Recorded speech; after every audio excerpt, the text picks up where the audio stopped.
देखिए नेक्स्ट है reducing nature in aqueous state, है ना। सेकंड आपका है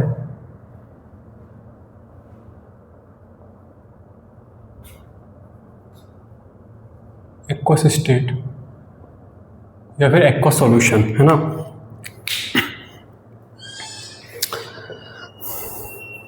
एक्वस सॉल्यूशन में हम यहाँ पर देखेंगे कि ये जो चीज़ है M, यहाँ पर हमने ये डाला हुआ है M सॉलिड है, इससे ये आपका बनता है M एक्वस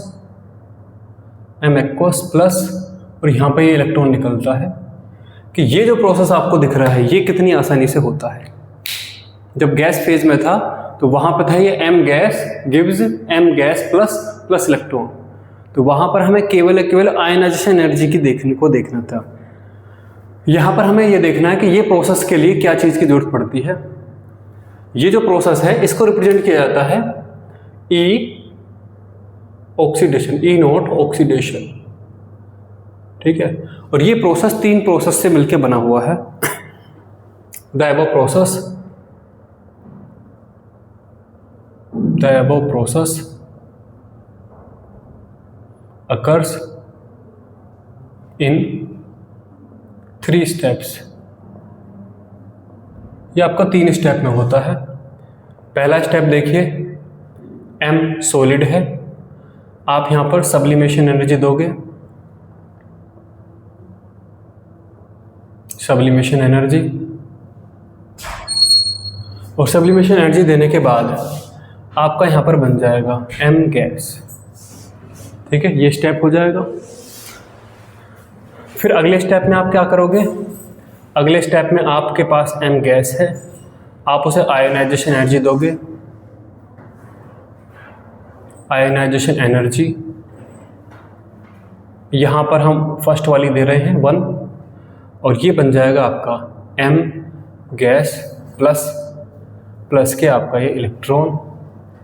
फिर नेक्स्ट स्टेप आपका होगा M गैस प्लस, फिर ये आपका बनेगा यहाँ पर ये M प्लस के साथ में, हाँ ये प्लस का इलेक्ट्रॉन भी साथ में बैठा हुआ है, ये M एक्वस प्लस इलेक्ट्रॉन तो साथ में ही है, ये बनेगा। और साथ में यहाँ पर निकलेगी आपकी हाइड्रेशन एनर्जी।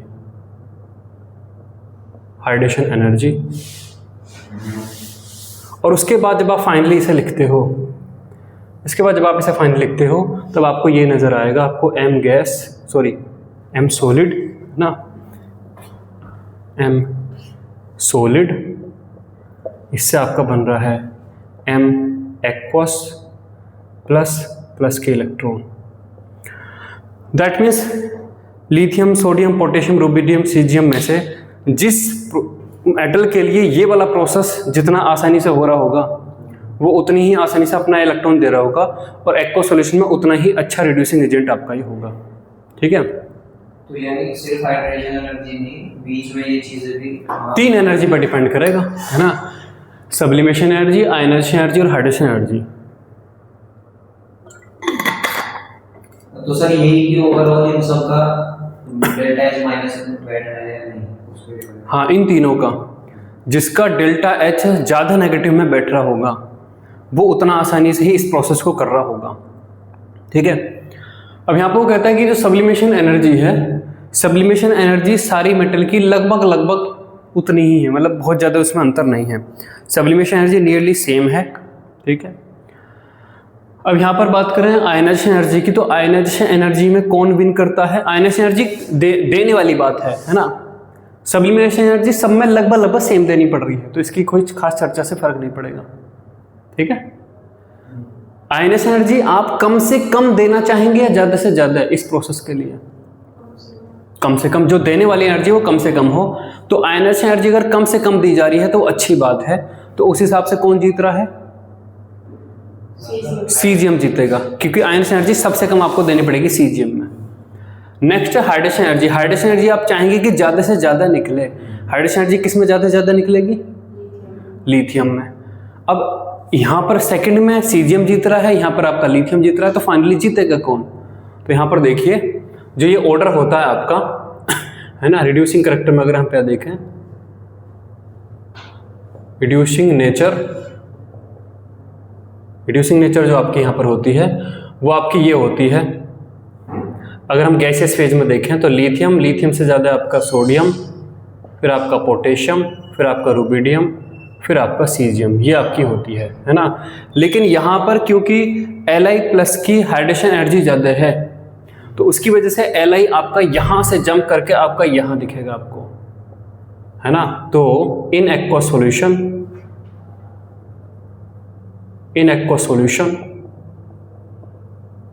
आपका ऑर्डर ये आएगा, सोडियम में ज़्यादा अच्छा रिड्यूसिंग एजेंट होगा पोटेशियम, उससे ज़्यादा आपका रुबिडियम, उससे ज़्यादा आपका सीजियम और उससे ज़्यादा आपका होगा लिथियम। इस बात को किस चीज़ से भी हम सपोर्ट कर सकते हैं कि ये जो रिएक्शन है ये रिएक्शन दिखाती है बेसिकली ऑक्सीडेशन पोटेंशियल को, है ना।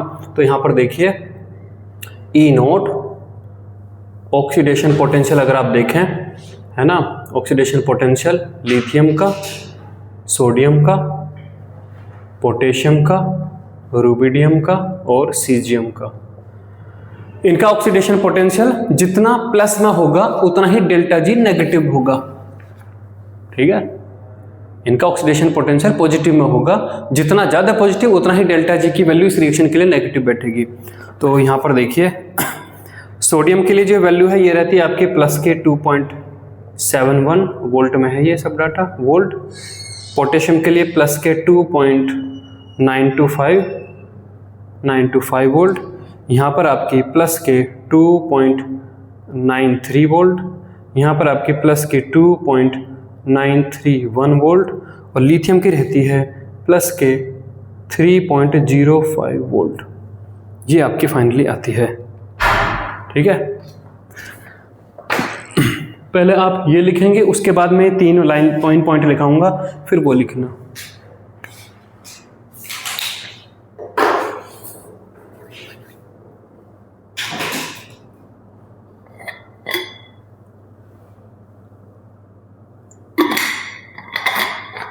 सर हम रिड्यूसिंग नेचर की चर्चा से जब भी कर सकते हैं जब हम ऐसे आइसोलेटेड मेटल की बात करते हैं, जब भी वो किसी मतलब मान लो LiCl को पानी में डाला तो वो Li+ और Cl- में हो गया, तो उस समय पे तो ये वाली एनर्जी का कोई जिक्र ही नहीं, सब्लिमेशन आयनाइजेशन वो तो डायरेक्ट प्लस ही था और राइट। तो LiCl की रिड्यूसिंग नेचर की चर्चा कहाँ होती है?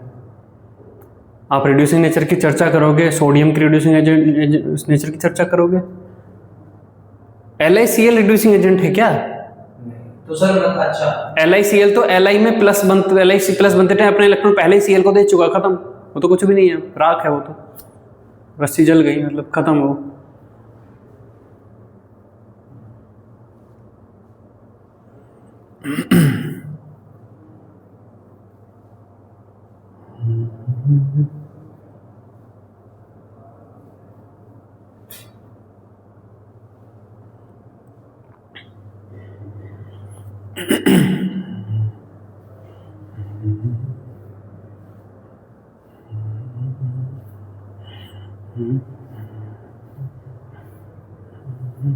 पहले कहाँ पर लिखना? यहाँ तक लिखिए, ये लिखिए, उसके बाद में फिर ये पॉइंट से लिखाऊंगा ABC में।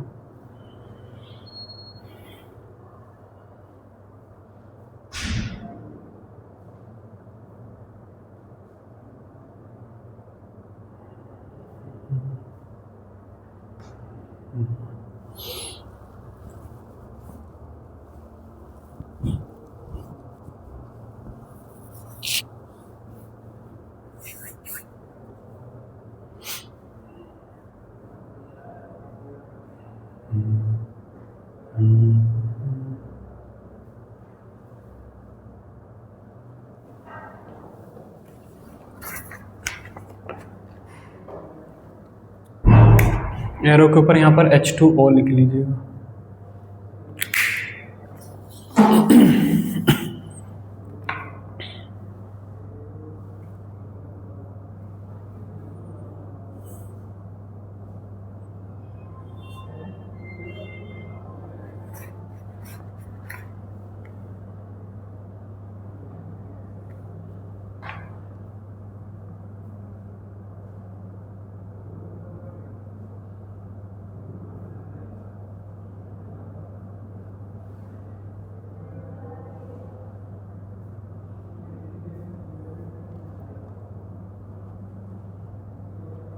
लिखा, यहाँ तक लिखा है लेफ्ट वाला, इसमें लिखिए ए लिखिए, sublimation energy is nearly same, sublimation energy is nearly same for all the alkali metals, for all the alkali metals.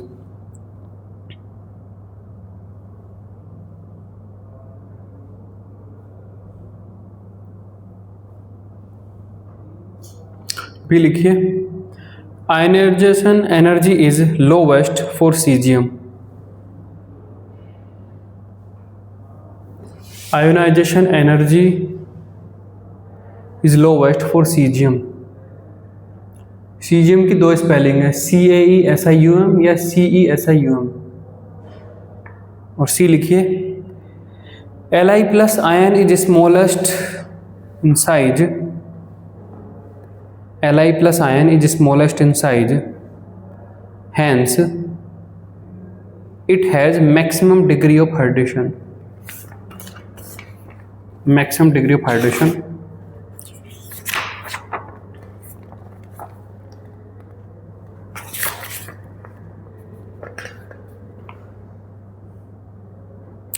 ठीक है, वो लिखिए फिर यहाँ पे रिड्यूसिंग नेचर।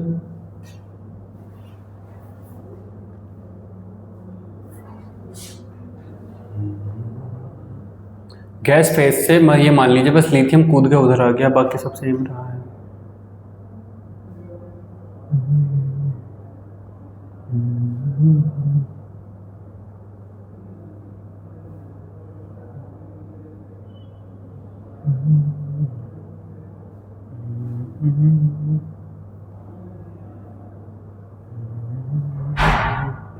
कल नहीं होगी क्लास, कल एडमिशन्स के लिए ज़्यादा लोग आएंगे, है ना, उसके बाद होगी ट्यूसडे से। मैं मैसेज डाल दूंगा, कल क्लास नहीं है। वो लिखा, रिड्यूसिंग करेक्टर ऑर्डर है ना, in aqua solution reducing character order, ऐसा लिखिए, रिड्यूसिंग करेक्टर ऑर्डर। सर परसों जो हो रहा है स्टार्ट, हाँ, रिड्यूसिंग करेक्टर ऑर्डर ये लिख लिया। तो लास्ट इसमें लाइन लिखिए, फिर हमारी क्लास का टाइम चेंज हो गया और सुबह करेंगे इसको, सुबह तो भी पास आउट होना चल रहा है। नेक्स्ट लिखिए, it is therefore concluded, हाँ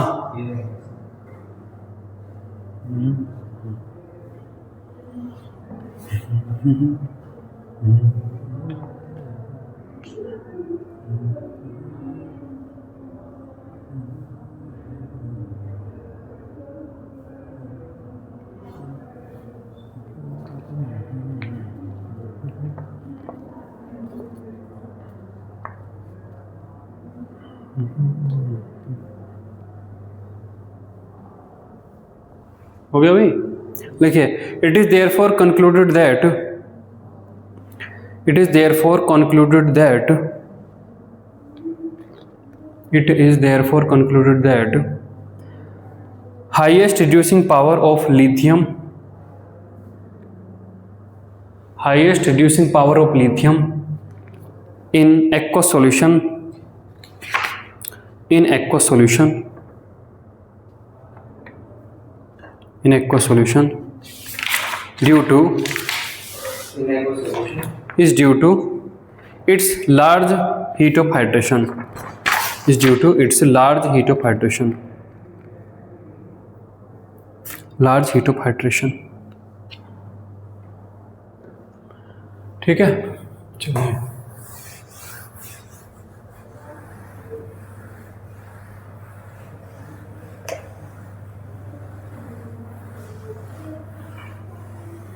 केमिकल प्रॉपर्टीज, हेडिंग डालिए केमिकल प्रॉपर्टीज।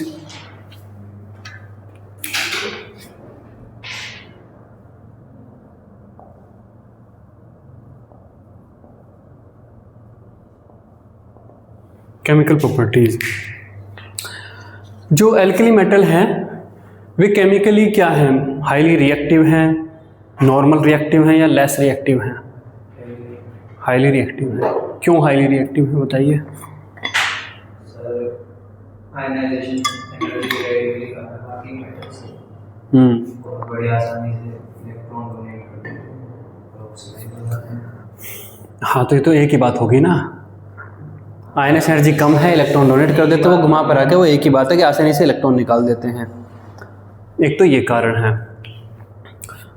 दूसरा कारण है कि उनकी एंथैल्पी ऑफ सब्लिमेशन, मतलब कि सॉलिड से गैस फेज में आएंगे तब इलेक्ट्रॉन निकलेगा ना, सॉलिड फेज में डायरेक्ट इलेक्ट्रॉन नहीं निकलता। तो सॉलिड से लिक्विड, लिक्विड से गैस, मतलब डायरेक्ट सॉलिड से गैस की बात करें तो एंथैल्पी ऑफ सब्लिमेशन ये भी इनकी कम है, आसानी से मेल्ट डाउन हो जाते हैं, वेपराइज हो जाते हैं। आयरन की अगर आप बात करने लगो, मान लो आयरन की एंथैल्पी ऑफ आयनाइजेशन बहुत कम है, लेकिन आयरन को गैस स्टेट में ले जाना ही बहुत मुश्किल है, तो भी वो लेस रिएक्टिव भी आएगा। ठीक है, इनकी एंथैल्पी ऑफ सब्लिमेशन भी कम है और इनकी एंथैल्पी ऑफ हाइड्रेशन भी काफ़ी ज़्यादा है। ये तीन फैक्टर मिलाकर ये काफ़ी ज़्यादा रिएक्टिव हो जाते हैं। तो लिखिए, alkali metals are highly reactive metals, alkali metals are highly reactive metals and the reason for high reactivity are and the reason for high reactivity are and the reason for high reactivity are number 1,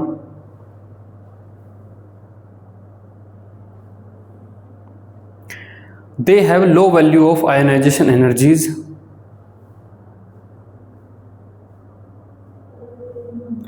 they have low value of ionization energy,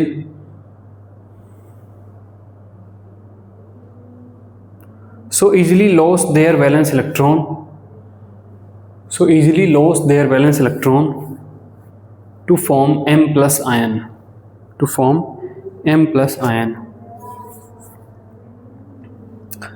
Second लिखिए,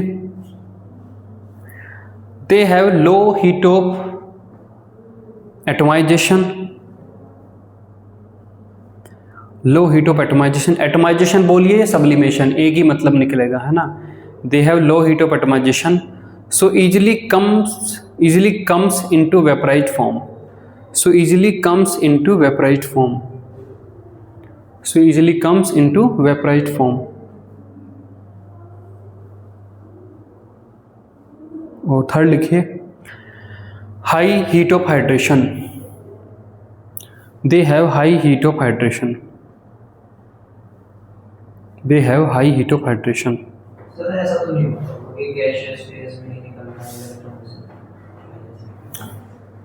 क्या है ionization energy? फिर ionization energy की definition, energy तो वही है हाँ, कि आइसोलेटेड गैस। तो किसी एटम में से अगर इलेक्ट्रॉन निकालना है तो आपको, अगर आपको मान लो किसी तरीके सॉलिड में से भी निकल रहा है तो फिर वो एनर्जी भी फिर काउंट तो होगी। और सॉलिड में कैसे निकलेगा बताओ तुम मुझे, सरफेस के अलावा जो अंदर के एटम उनसे कैसे निकलेगा? मतलब कंडक्शन भी तो होते हैं, मेटल्स इसी वजह से होते हैं कि फ्री इलेक्ट्रॉन्स होते हैं।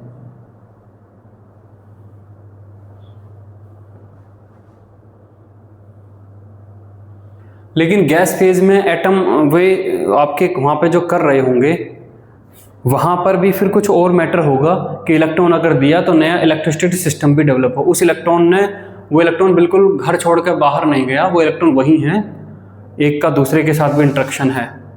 सॉलिड स्टेट में, मेटल्स में ही, मेटल के इलेक्ट्रॉन सी मॉडल की बात कर रहे हो ना, तो मेटल के इलेक्ट्रॉन सी मॉडल में अगर हम कंप्लीटली ये माने कि मेटल ने इलेक्ट्रॉन निकाल दिया है तो वहाँ पर तो फिर इसके एक तरीके से आयनाइजेशन का केस हुआ होगा।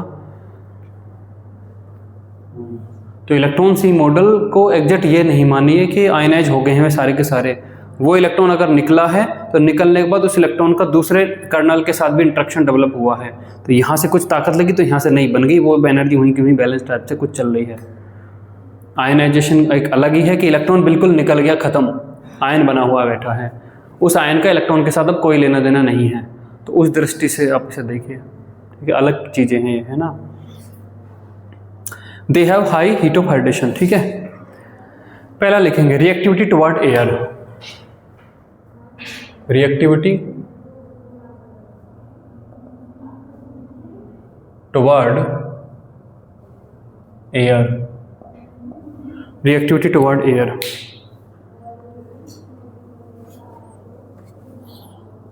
रिएक्टिविटी टुवर्ड एयर, एयर का मतलब है सिंपल, हमने मेटल को लिया और हवा में रख दिया है। हवा में क्या क्या मौजूद है? हवा में मेनली O2 मौजूद है ना, CO2 मौजूद है, N2 मौजूद है। तो हवा में सिंपल डायरेक्ट रखने पर क्या हमें दिखाई पड़ेगा, वो कहता है कि अगर आप मान लो सोडियम पोटेशियम मेटल को डायरेक्ट हवा में रख देते हैं तो वो हवा में मौजूद ऑक्सीजन के साथ रिएक्ट करके ऑक्साइड बनाते हैं। वहीं हवा में फिर मॉइस्चर भी मौजूद है, तो वो जो ऑक्साइड है वो आपका हाइड्रोक्साइड बना लेगा, और वो जो हाइड्रोक्साइड बनाए वो हवा में मौजूद ऑक्सीजन के साथ CO2 के साथ रिएक्ट करके कार्बोनेट बना लेगा। ठीक है, इस तरीके से कुछ होता है। सोडियम अगर आपने रखा तो सोडियम नहीं बचेगा, अब 10 घंटे बाद वो ये सब में बदल चुका होगा कि इस पर ऑक्साइड की लेयर आ गई, या फिर मॉइस्चर के साथ रिएक्शन का हाइड्रोक्साइड टाइप का भी बन गया। लिखिए, on exposure to moist air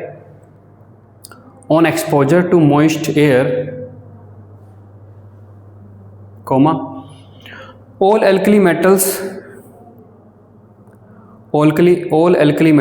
except lithium tarnish quickly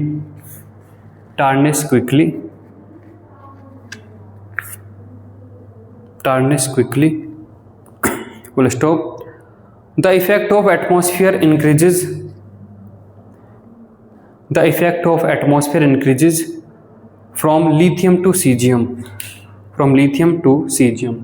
तो देखिए यहाँ पर वो क्या कहता है कि क्या क्या होता है। M है, एल्कली मेटल है आपकी, ये एल्कली मेटल आपने इसे हवा में रखा है तो हवा में से O2 लेकर आपका M2O बना लेगा, ऑक्साइड। फिर यही ऑक्साइड कुछ मेटल के केस में आपका O2 के साथ रिएक्ट करके आपका M2O2 परऑक्साइड भी बना लेगा। फिर ये जो ऑक्साइड है मॉइस्ट हवा में रखा है तो H2O के साथ रिएक्ट करके आपका MOH हाइड्रोक्साइड बना लेगा,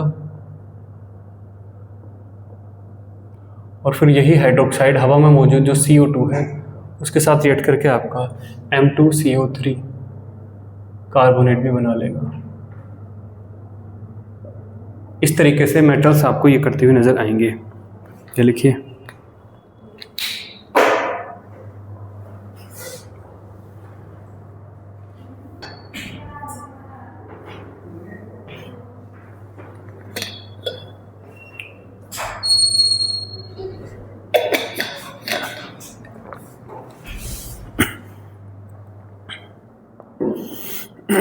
लिखिए इसमें नेक्स्ट लिखिए, therefore these are always kept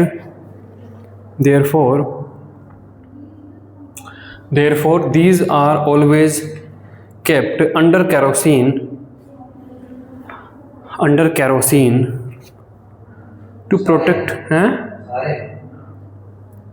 lithium नहीं रख पा, सोडियम बैटरीज क्यों बन जाती हैं, फिर वो केरोसिन डाल के रखते हैं सोडियम बैटरीज। सोडियम नहीं रहता, सोडियम आयन बैटरी रहती है। Therefore these are always kept under kerosene to protect them from air। Lab में जो सोडियम रहता है वो हमेशा केरोसिन में डुबोकर उसको रखते हैं। Full stop. Lithium is kept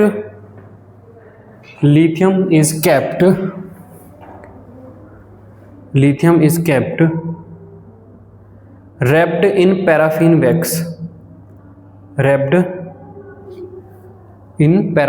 wax, comma cannot be kept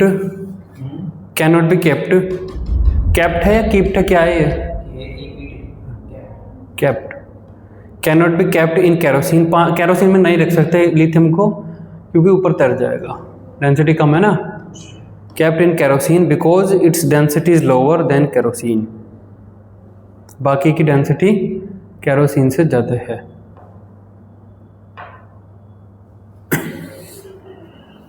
next देखिए, reactivity with N2, reactivity toward sir कोई एल्कलाइन अर्थ मेटल भी है जैसा वो वेट पे हटने लगता है। हाँ ये सब होंगे, ये हीलियम बेरिलियम मैग्नीशियम कैल्शियम से नीचे, कैल्शियम और कैल्शियम से नीचे के।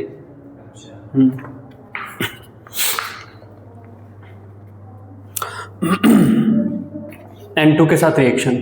देखिए हवा में जो मौजूद N2 है उसके साथ डायरेक्ट तो रिएक्ट नहीं कर सकते, लेकिन N2 गैस के साथ अगर आप इन्हें हीट करते हो तो लिथियम जो है वो रिएक्ट करती है और नाइट्राइड बनाती है। ठीक है, तो लिखिए lithium when heated in air, lithium when heated in air, comma it combines with nitrogen gas, it combines with nitrogen gas present in air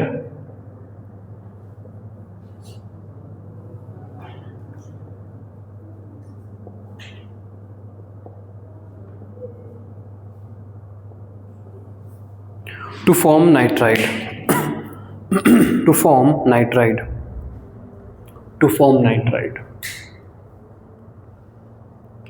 reaction लिखिए। सर जो आपने वो मेटल्स बताए थे कि पूरी पीरियोडिक टेबल में यही है। एल्कली मेटल में केवल लिथियम, एल्कलाइन अर्थ में बेरिलियम और मैग्नीशियम, नहीं सॉरी एल्कलाइन अर्थ में सारे और वहाँ पर एल्युमिनियम। तो सर ये वे हैं जो नाइट्रोजन बोरोन और एल्युमिनियम नाइट्राइड बनाते हैं या फिर करता ही नहीं है और कोई N2 के साथ भी है ऐसे भी? तो बात तो वही रही तुम्हारी। नहीं, हाँ दोबारा से पूछो क्या है। नाइट्राइड ये वाले बनाते हैं या फिर N2 के साथ रिएक्ट ही ये करते हैं, इनके अलावा कोई करता ही नहीं है ऐसे? बात तो फिर वही रही, मतलब अच्छा नाइट्रोजन के कुछ और कंपाउंड, हाँ नहीं, नाइट्रोजन का जो भी कंपाउंड, ऑक्सीजन का जो भी कंपाउंड बोलेगा उन्हें यूजुअली ऑक्साइड ही बोलेंगे ना, और ऑक्साइड का अगर केस छोड़ दें ऑक्साइड ही बोलोगे ना। ऑक्सीजन के साथ अगर कोई रिएक्ट कर रहा है तो ऑक्साइड, नाइट्रोजन के साथ रिएक्ट कर रहा है तो नाइट्राइड। तो तुम्हारा क्वेश्चन वही है ना कि नाइट्राइड यही बनाते हैं क्या? तो दोनों क्वेश्चन एक ही है ना। हाँ तो एक ही बात है, तो यही बनाते हैं। नहीं एक ही है, नाइट्रोजन है नाइट्राइड ही है वहाँ पे, कोई परोक्सो नाइट्राइड टाइप का कोई केस ऐसा नहीं है। देखिए इसमें नोट करके, in alkali metals only lithium can react with N2 to form nitride. Only lithium can react with N2 to form nitride. To form nitride. To form nitride. ठीक है, एक्सप्लेनेशन देखिए यहाँ पर N2 को अगर आप N2 के साथ रिएक्ट कराना है तो N ट्रिपल बॉन्ड N, ये बॉन्ड एनर्जी आपको तोड़नी होगी और ये लगभग 972 कुछ ऐसे रहती है, 912 या 972, मतलब 900 की रेंज में कुछ 900 किलो जूल के आसपास की कुछ एनर्जी है। ये मतलब बहुत काफ़ी ज़्यादा एनर्जी है, इसीलिए N2 गैस काफ़ी स्टेबल है। और अब से 10-15 साल पहले इनकैंडिसेंट बल्ब में फिलामेंट के मतलब कि इवेपोरेशन को रोकने के लिए N2 गैस उसमें भर देते थे कि N2 जो है 2000 डिग्री सेंटीग्रेड पे फिलामेंट गर्म हो रहा है तब भी वो रिएक्ट नहीं कर रही थी टंगस्टन वगैरह के साथ, इतनी ज़्यादा नेट थी। तो इसके साथ अगर आपको रिएक्ट कराना है तो आपको N ट्रिपल बॉन्ड N की बॉन्ड एनर्जी को तोड़ने के लिए जो एनर्जी चाहिए वो आपको मिलनी चाहिए रिएक्शन के थ्रू खुद से, है ना।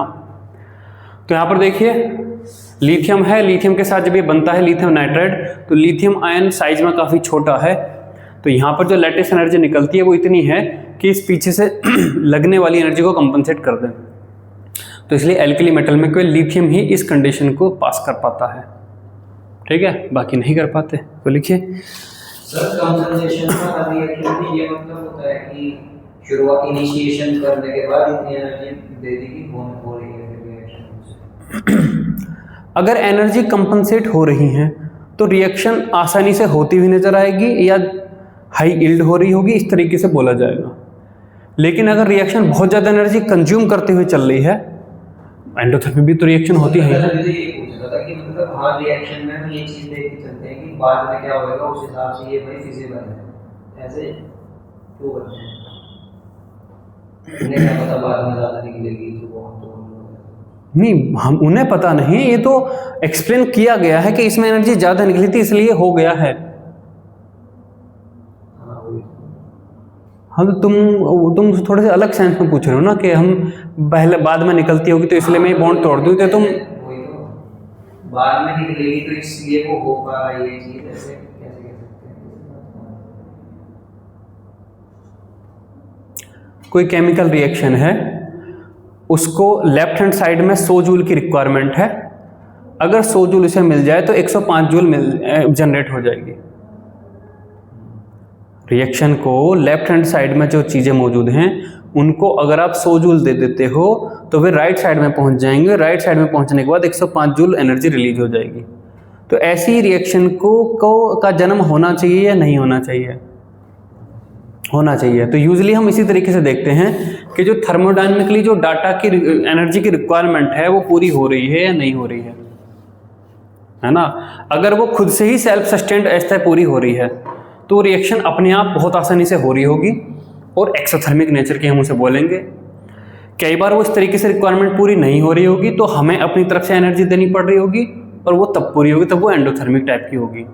लेकिन कई बार अगर प्रोडक्ट काफ़ी ज़्यादा है कि हम बोलें कि प्रोडक्ट काफ़ी स्टेबल है तो फिर हमें बोलना ही पड़ेगा कि ये ज़्यादा स्टेबल इसलिए क्योंकि इसने फाइनली एनर्जी रिलीज करी है। उस तरीके से हमें एक्सप्लेन करना पड़ेगा, है ना।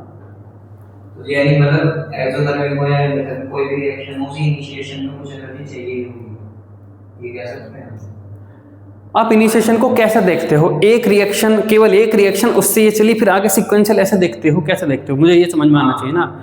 आप ये देखते हो कि एक अंडे से पहले मुर्गी बनाऊंगा, मुर्गी फिर और अंडे देगी, और अंडे से और मुर्गी, और अंडे से ऐसे देखते हो। आप सबसे पहला वो स्टेप वो देखते हो, फिर आप यहाँ पे उलझ जाते हो कि सबसे पहले वो अंडा ही कहाँ से आया, ऐसे? नहीं, वो पैदा देने के बाद वो सेल्फ सस्टेन हो जाती है। हाँ, सेल्फ सस्टेन हो जाती है अगर वो खुद से एक्सोथर्मिक टाइप की है तो। और अगर एक्सोथर्मिक नहीं है तो हर स्टेप में आपको कुछ एनर्जी देनी पड़ती है, तब वो जाके आगे प्रोसीड होती है। कुछ बच्चे अगर पहले स्टेप में लग जाते हैं तो उनको मैं बता दूं कुछ एनर्जी रिएक्शन के पास थर्मल एनर्जी की फॉर्म में अवेलेबल होती है, वो वहाँ से मिल जाती है। हाँ, वरना कोई भी एक्सोथर्मिक रिएक्शन भी कैसे स्टार्ट होएगी? पहला स्टेप हुआ कैसे? क्योंकि 100 रुपये आप लगाओगे तभी तो 105 आएंगे आपके पास। फिर वो कहोगे 100 ही नहीं है मेरे पास तो 100 उसके परिवार वाले मिलकर देते, ले पकड़ 10 तो अपना काम धंधा चला, फिर उसने वैसे लौटा दिया, ऐसा मान लो, है ना। तो इसमें लिख लीजिए explanation. N2 is highly stable due to the presence of N triple bond N.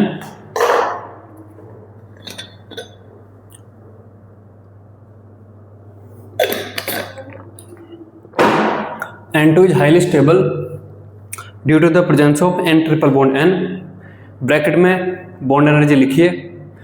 अभी मुझे एग्जैक्ट याद नहीं आ रही, शायद 912 है या 972। नेट पे से देख के एग्जैक्ट कंफर्म लिख लेना। 912 या 72 में से कुछ है, मेरे नोट्स में अभी नहीं लिखी हुई है ना, काफ़ी ज़्यादा है। इस बॉन्ड से ज़्यादा केवल एक और बॉन्ड है, उसकी एनर्जी है जहाँ तक मुझे याद है CO की।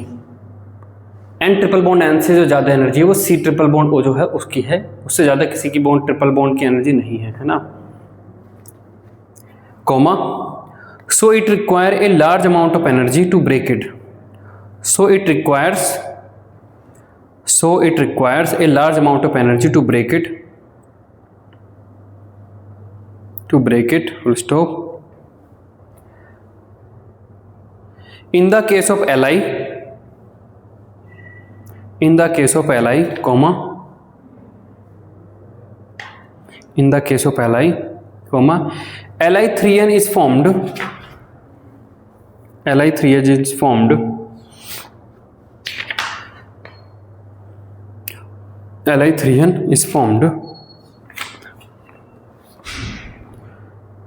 in which due to smaller size of Li plus,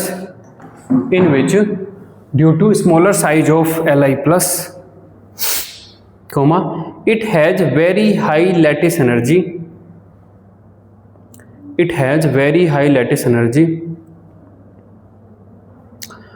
Which easily compensate the energy requirement of the reaction. Which easily compensate the energy requirement of which easily compensate the energy requirement of the reaction. Full stop. So only lithium form nitride.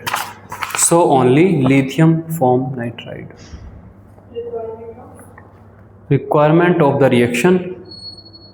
Full stop. So only lithium form nitride.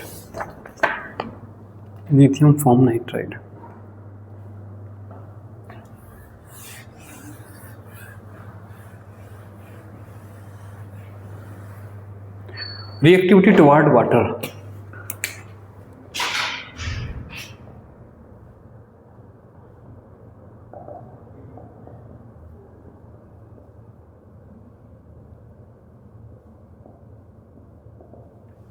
Reactivity toward water, ठीक है। ये सारे के सारे जो metal हैं water के साथ रिएक्ट करते हैं, हाइड्रोक्साइड बनाते हैं और साथ में H2 गैस रिलीज होती है। तो लिखिए all alkali metals decompose water, all alkali metals decompose water, decompose water with the evolution of hydrogen gas, with the evolution of hydrogen gas, with the evolution of hydrogen gas, and form their hydroxide,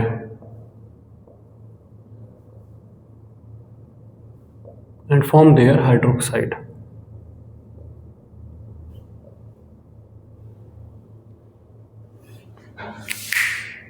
ठीक है। अब ये लिख लिया, देखो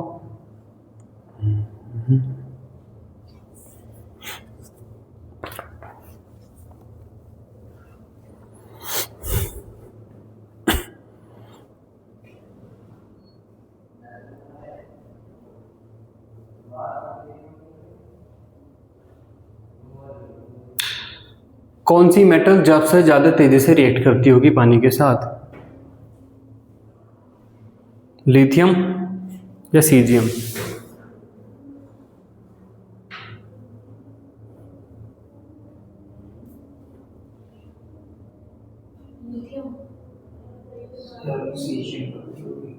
क्यों lithium, क्यों caesium?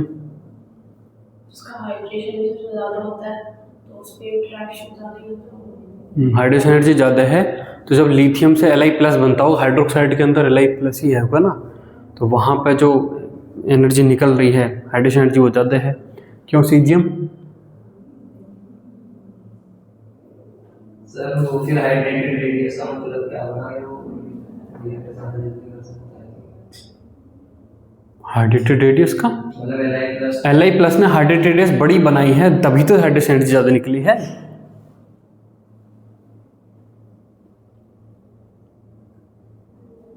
Sir reactivity तो ज़्यादा लेकिन उसी की है, सीजियम की। हाँ उसी की है। इलेक्ट्रॉनिक का पता हुआ। हाँ लिखिए इसमें, lithium reacts with water slowly,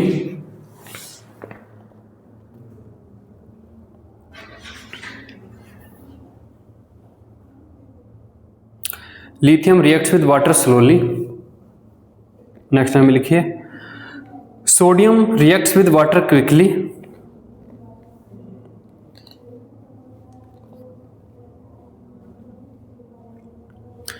और नेक्स्ट लिखिए, potassium comma rubidium and caesium react with water vigorously. Potassium comma rubidium quickly और potassium comma rubidium and caesium react with water vigorously, react with water vigorously.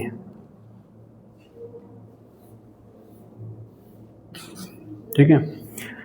अब यहाँ पर एक question आता है कि जब लिथियम का ऑक्सीडेशन पोटेंशियल सबसे ज़्यादा है, फाइनली तो ऑक्सीडेशन पोटेंशियल एक्वा सॉल्यूशन में तो ऑक्सीडेशन पोटेंशियल ही है ना, क्योंकि M solid gives M plus aqueous plus H+, ये पूरी रिएक्शन ही तो होगी ना, पानी में ही तो डाला है इसको, पानी के साथ रिएक्शन है। ऑक्सीडेशन पोटेंशियल सबसे ज़्यादा है लिथियम का पॉजिटिव में, है ना, तो डेल्टा G की वैल्यू -NFe, तो वो तो लिथियम के लिए सबसे ज़्यादा आएगी। लेकिन फिर सीजियम क्यों सबसे ज़्यादा रिएक्ट कर रही है, मतलब लिथियम सबसे पीछे क्यों है? क्वेश्चन लिखिए, although the oxidation potential of lithium is greatest, although the oxidation potential of lithium is greatest,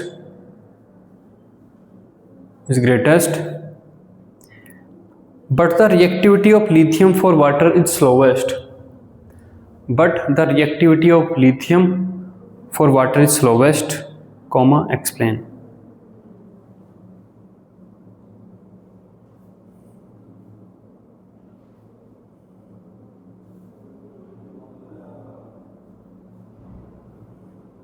ठीक है। अब यहाँ पर लिखेंगे हम क्यों कह रहे हैं ऐसा कि भाई अगर ऑक्सीडेशन पोटेंशियल ज़्यादा होता है तो delta G equal to minus F, Gibbs energy की वैल्यू सबसे ज़्यादा होनी चाहिए, लिथियम के सपोर्ट में है, लेकिन फिर भी लिथियम सबसे मरी हुई रिएक्शन कर रही है ना। तो लिखिए नेक्स्ट मतलब सॉल्यूशन में अब यहाँ पे लिखने जा रहे हैं हम, the oxidation potential of lithium is highest, the oxidation potential of lithium is highest among alkali metals,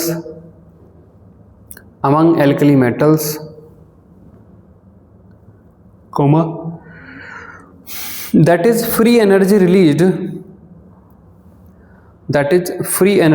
bracket में लिखिए delta G equal to minus N F E naught oxidation, bracket में लिखेंगे delta G equal to minus N F E naught oxidation, bracket close, in the case of lithium is maximum, in the case of lithium is maximum मतलब उसका magnitude ज़्यादा है, minus नहीं, हम तो यहाँ पे स्टैंडर्ड कुछ तो लेके चलोगे ना, minus N F E oxy लिख लो या फिर ई नॉट ऑक्सीडेशन हम लिखेंगे। लिथियम से लिथियम प्लस बनाओगे तो वहाँ पे लिथियम प्लस का 1 मोलर सॉल्यूशन बना रहे हो, 2 मोलर सॉल्यूशन की एक स्टैंडर्ड वैल्यू तो बताओगे ना, तो उस स्टैंडर्ड वैल्यू को हम देंगे is maximum, full stop. In view of this,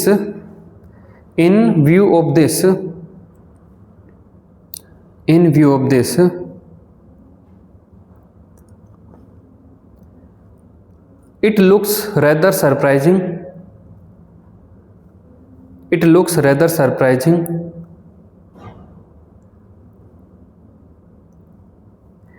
that lithium reacts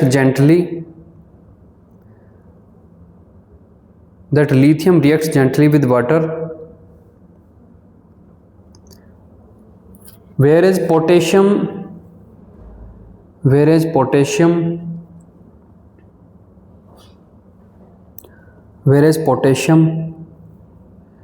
which liberate less energy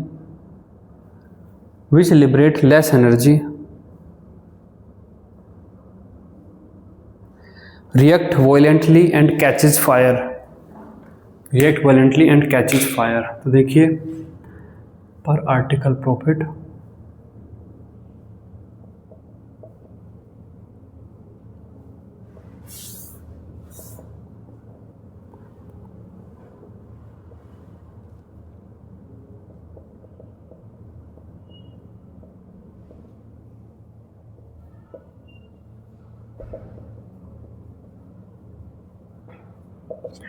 देखिए, एक होता है रिटेलर जैसे कि लिथियम है, और एक होता है होलसेलर, दुकानदार होते हैं, सेलर SELLER है ना, सेलर की स्पेलिंग गलत है यहाँ पे।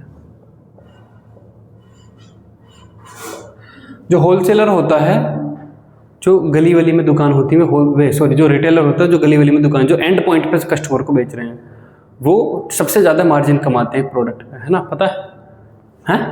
तो होलसेलर कमाता है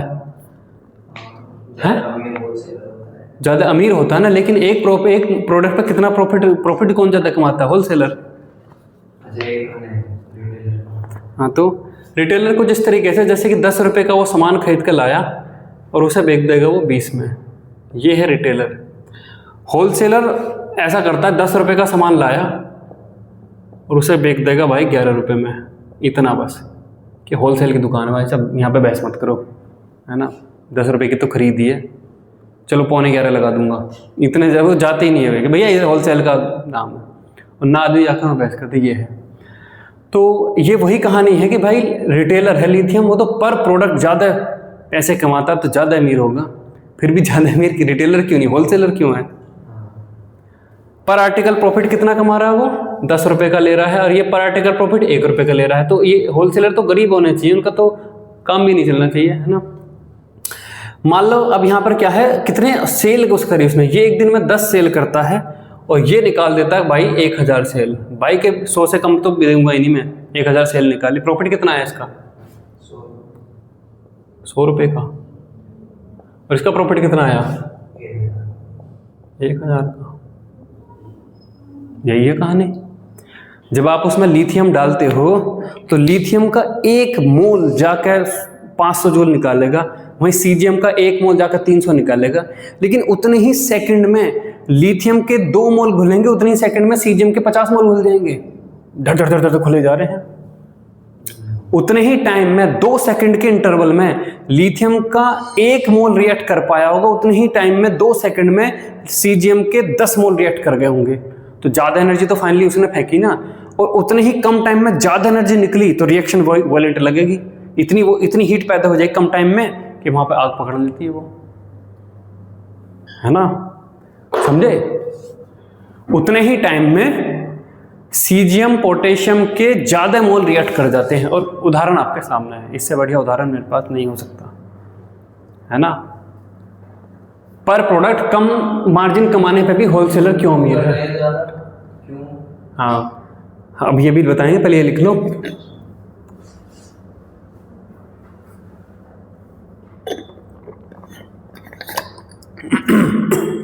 अब तुम्हें ये पूछना कि उसकी सेल ज्यादा क्यों है? होलसेलर की सेल ज्यादा कैसे है? होलसेलर की तो पता ही है। सेल वीडियो में क्यों है? हाँ, मतलब इसी रेफरेंस में एक ही बात है।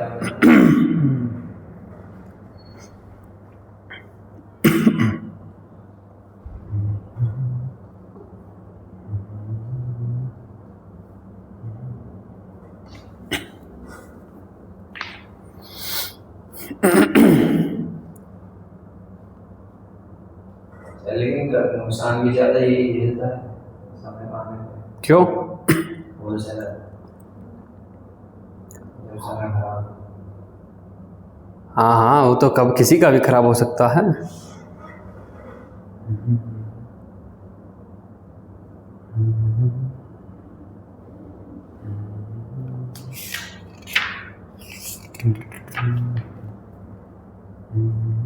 तो सर आपके दिमाग में नहीं आया कभी क्या?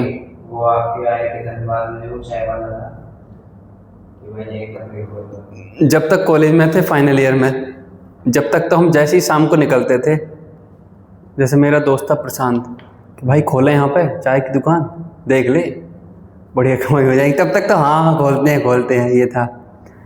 फिर अपनी फिर जो है प्लेसमेंट लग गए, फिर अपनी जॉब में फिर हो गए सब। अब वहाँ से निकलने के बाद कौन धनबाद जाकर वहाँ पर चाय की दुकान खोलेगा? फिर ये सब चीज़ें हो जाऊँगा।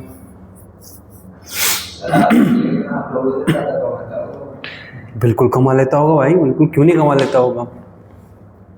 छोटे मतलब कम नहीं समझो इस टाइप के बिजनेसेस को भी। वॉल्यूम में इतना वॉल्यूम हो जाता है कि कमा ही लेता होगा बिल्कुल। पैसा, बुद्धि और पैसा प्रोपोर्शनल नहीं है, इतना समझ में आया। बुद्धि आप में बहुत है तो आपके पास बहुत पैसा होगा, नहीं। आपके पास कितना जुगाड़ है, आप कितने जुगाड़ू हैं। बुद्धि के दम पे तो आप बस ये है कि पढ़ के आप कहीं पे नौकरी एक अच्छी ले सकते हैं, आप बहुत ज़्यादा पैसा ऐसा नहीं कमा सकते। मतलब एक्सपीरियंस नहीं, पैसा कमाने के लिए कुछ और ही चाहिए, वो जुगाड़पंती ज़्यादा चाहिए, जुगाड़ू चाहिए, जुगाड़ूबाजी चाहिए। यहाँ से जैसे प्लॉट खरीद लिया, प्लॉट खरीदा 50 का 1 करोड़ में बेच दिया, ये सब जुगाड़बाजी। फलानी मशीन खरीद ली, मशीन खरीद के इधर बेच दी, है ना। पुरानी कार खरीद के यहाँ पे इसको रिपेयर करके इतने में बेच दी। 50 तरीके है भाई, है ना। तो यहाँ पर जो ये रिएक्शन है, इसकी जो ये एक्सप्लेनेशन है, ये है काइनेटिक्स में है, काइनेटिक्स पे बेस्ड है कि रिएक्शन कितनी तेजी से चल रही है बजाय कि थर्मोडायनामिक्स के। आप थर्मोडायनामिक्स के हिसाब से सोच रहे थे कि इसका 1 मोल 100 जूल पैदा करता है, इसका 1 मोल 80 जूल पैदा करता है, तो ये तो ज़्यादा होना चाहिए। लेकिन काइनेटिक्स की बजाय जितनी देर में इसका 1 मोल रिएक्ट करता है, उसके उतनी देर में इसका 3 मोल रिएक्ट कर जाता है। तो इसने 100 जूल पैदा करी, इसने 150 जूल पैदा कर दी 50 होने के बावजूद भी।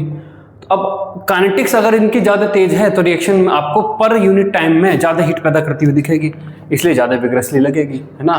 तो लिखिए, the explanation lies in the kinetics,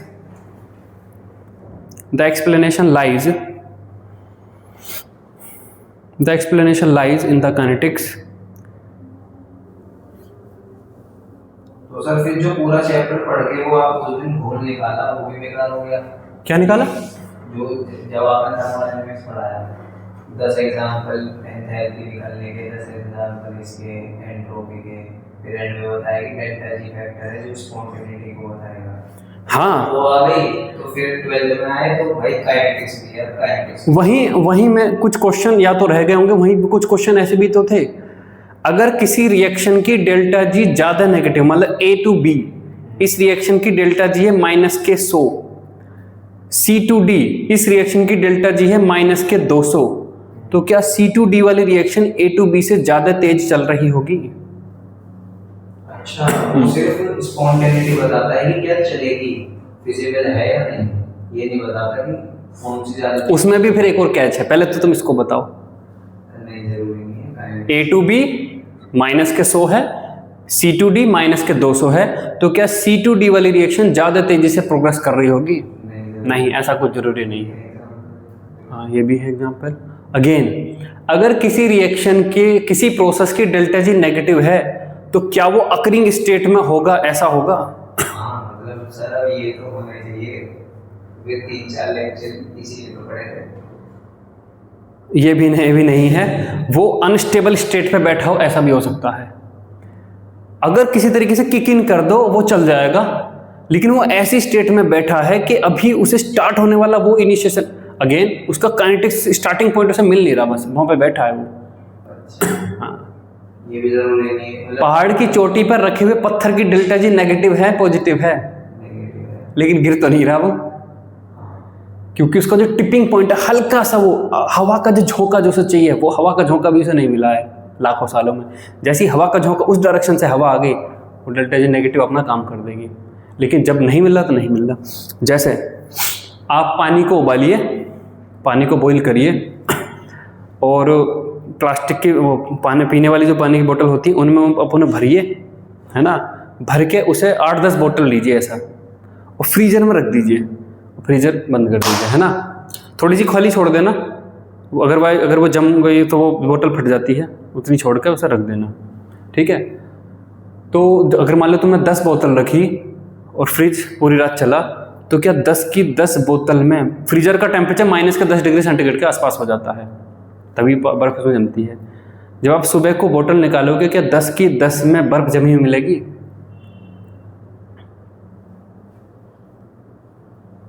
हैं? नहीं, 10 की 10 में नहीं मिलेगी। एक आध बोतल कोई ऐसी मिलेगी जिसका पानी नहीं जमा हुआ, जमा ही नहीं होगा, कम जमा होगा, कम नहीं, -10 में जाएगा तो या तो जमेगा या नहीं जमेगा, जमा ही नहीं होगा, लिक्विड में आपको दिख रही होगी। 10 में से 2 बोतल निकल जाएंगी जिनका पानी जमा नहीं होगा। अब आपको क्या करना है, उस बोतल को बड़े आराम से निकालना, बहुत धीरे से, हिलना नहीं चाहिए। आप उसे ऐसा रखिए, रख दी, अभी वो -10 पे है, मतलब इस वक्त उस पानी की डेल्टा जी नेगेटिव में है, तो कायदे में तो उसे आइस में बन जाना चाहिए था, लेकिन है नहीं। अब आप उस पर ऐसे मारिए, कैसे, एक साथ बर्फ बन जाएगी इसकी।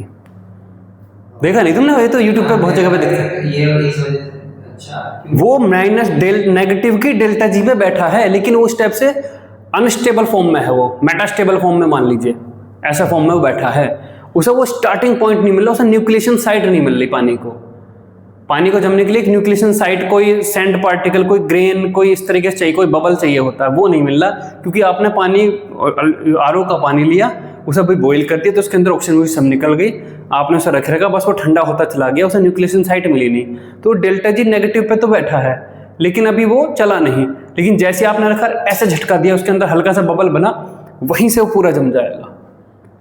तो वो डेल्टा जी नेगेटिव पे था, लेकिन फिर भी हो नहीं रहा था ना, बर्फ बना नहीं ना, -10 डिग्री सेंटीग्रेड पे वो पानी फॉर्म में दिख रहा था, जबकि थर्मोडायनेमिकली वो आइस दिखना चाहिए।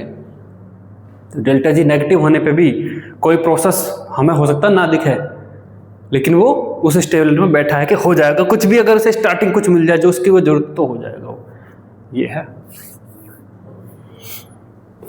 तो इसमें लिखिए lies in kinetics rather then in thermodynamics, rather in the thermodynamics, full stop. अब ऐसा होता क्यों है?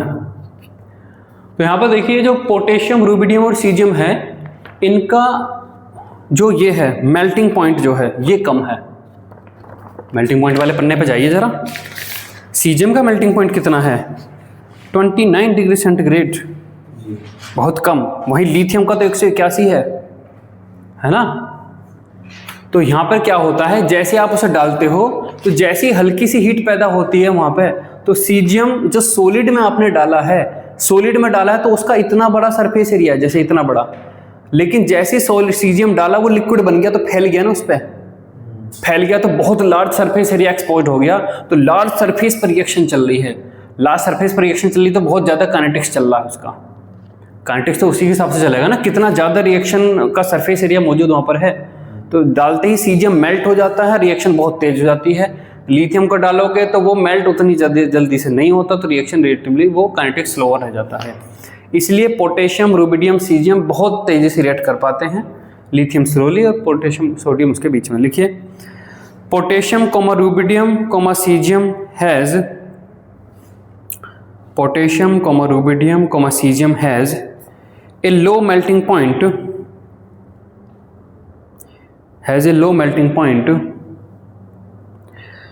and the heat of reaction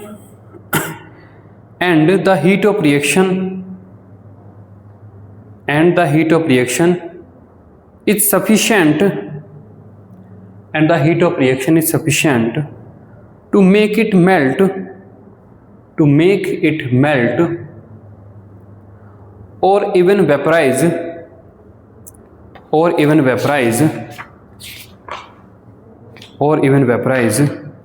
full stop. The molten metal spreads out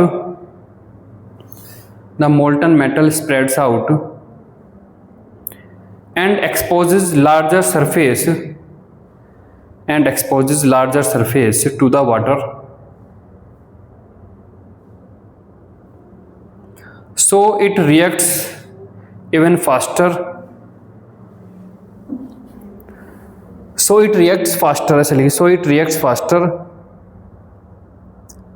gets even hotter and catches fire,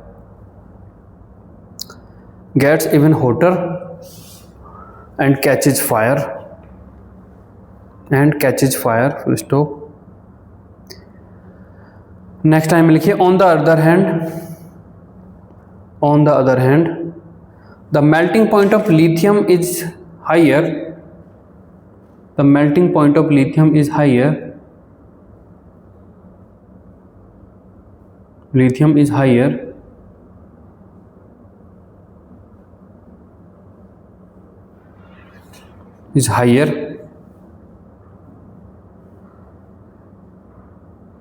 so it does not melt as easily as the others,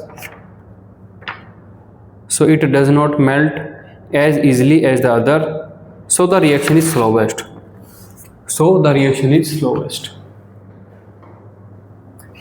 चलिए reactivity toward H2।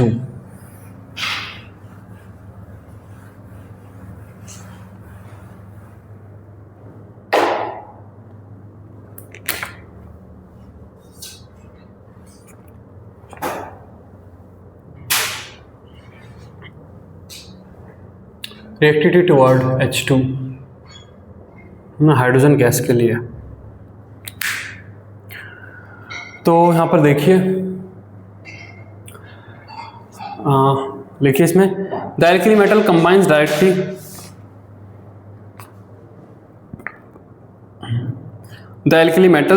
Directly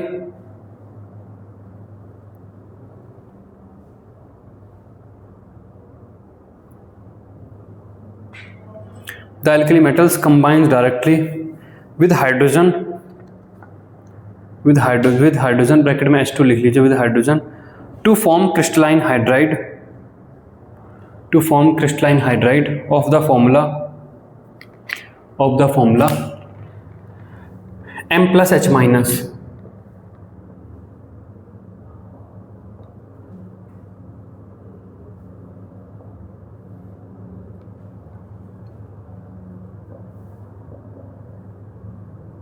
H minus, full stop. These hydrides are ionic and contain the hydride ion H minus. These hydrides are ionic and contain the hydride ion and contain the hydride ion H minus and contain the hydride ion H minus. The ionic character of hydride. Ionic character of hydride. तो LiH, NaH, KH, RBH और CSH. चलिए आयनिक character बताइए, कौन सा ज़्यादा आयनिक होगा, कौन सा कम आयनिक होगा?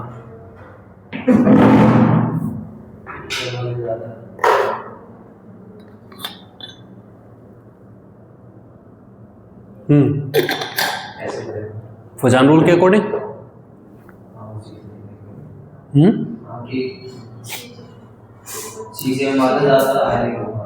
क्योंकि तुमने फजान रूल लगाया है। ऐसा नहीं है। जैसे कई बार तुमने देखा होगा कोई चोर कहीं पे चोरी करने गया, उसने देखा यार ये तो बहुत ही गरीब है, चोर 150 रुपये दिया है, ले खा लिया इसे, मरा पड़ा कतई, है ना। कि भैया जैसे चोर चोरी करने गया, अरे भैया कहाँ आ गए चोरी करने, 4 दिन से मैंने ही ना खाना खाया, उसे दया आ गई तो वही 100 रुपये दे आया, है ना। एक आध वीडियो देखी होगी। यहाँ पे तुम किससे इलेक्ट्रॉन छीनना चाह रहे हो? बेचारे H माइनस से, गाय से, गाय है बेचारे, 2 इलेक्ट्रॉन है इसके पास। फजान रूल में क्या करते हैं, एनायन के इलेक्ट्रॉन क्लाउड खींचते हैं ना। किससे खींच रहे हो तुम इलेक्ट्रॉन क्लाउड? बेचारे के पास 2 इलेक्ट्रॉन है, 2 इलेक्ट्रॉन का तो उसके पास इलेक्ट्रॉन क्लाउड है, उसे भी खींच लो। हैं क्या खींचोगे भाई इसमें, है ना। तो इलेक्ट्रॉन क्लाउड जिससे आप खींचना चाह रहे हो वो देखो तो सही, उसके पास है ही कहाँ इलेक्ट्रॉन क्लाउड, नहीं है उसके पास भी कोई भी इलेक्ट्रॉन क्लाउड इस तरीके से, है ना। तो यहाँ पर जो डिस्टोर्शन है, डिस्टोर्शन वाला वो केस यहाँ पे एक तरीके से नहीं चलता, है ना। तो बेसिकली यहाँ पर यही है कि ये जो एनायन है वो कैटायन को एक तरीके से डिस्टोर्शन तो दोनों में हो सकता है ना, पोलराइजेशन दोनों में, कैटायन एनायन दोनों में क्रिएट हो सकता है, पता है। डिस्टोर्शन में कैटायन एनायन दोनों डिस्टोर्ट हो सकते हैं। यानी कि अगर बहुत छोटा एनायन हो, बहुत बड़ा कैटायन हो, जब भी वो कोवैलेंट कैरेक्टर ज्यादा दिखाएगा। यूजुअली क्या है, यूजुअली कैटायन छोटा होता है, एनायन बड़ा होता है, तो हम यूजुअली चर्चा करते हैं कि छोटे कैटायन ने बड़े एनायन का इलेक्ट्रॉन क्लाउड खींच लिया, डिस्टोर्शन छोटे की वजह से बड़े में हुआ।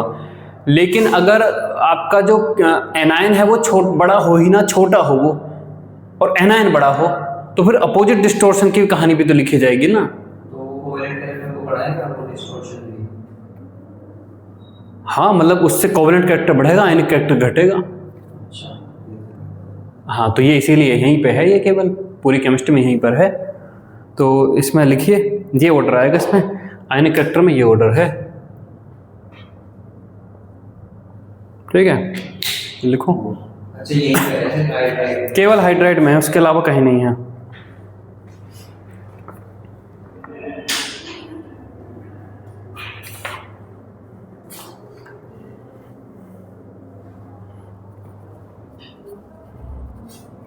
और जगह तो वही है ना। और जगह उसके अलावा कहीं नहीं है। तो यहाँ पर होता क्या है कि जब भी आयनिक कंपाउंड की बात होती है तो छोटा कैटायन छोटे एनायन के साथ एक बढ़िया एक लैटिस बनाता है, बड़ा कैटायन बड़े एनायन के साथ अच्छा लैटिस बनाता है ना। समझ रहे हो? अगर कैटायन छोटा है और उसके चारों तरफ एनायन बड़े हैं तो वे बड़े बड़े एनायन पास में नहीं आ जाएंगे, तो क्या आपका लैटिस एनर्जी ज़्यादा निकलेगी?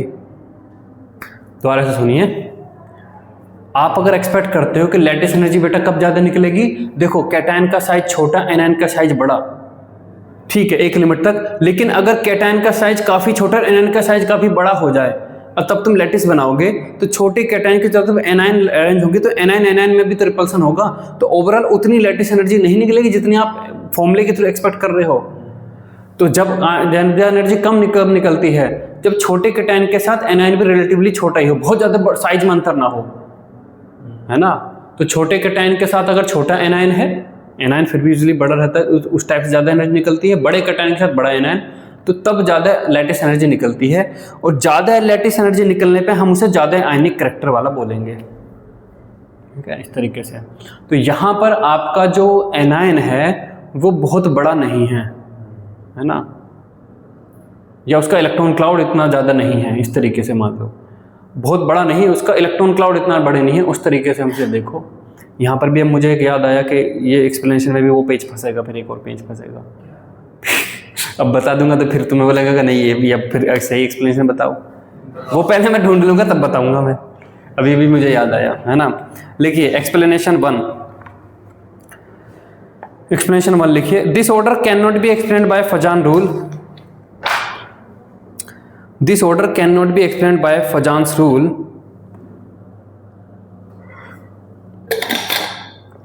full stop. It is based on lattice energy of hydride. Hydride की लैटिस एनर्जी, इसकी लैटिस एनर्जी ज़्यादा है रिलेटिवली, इसकी रिलेटिवली कम है। It is based on lattice energy of hydride, comma, because smaller size anion H minus, because smaller size anion H minus form more stable lattice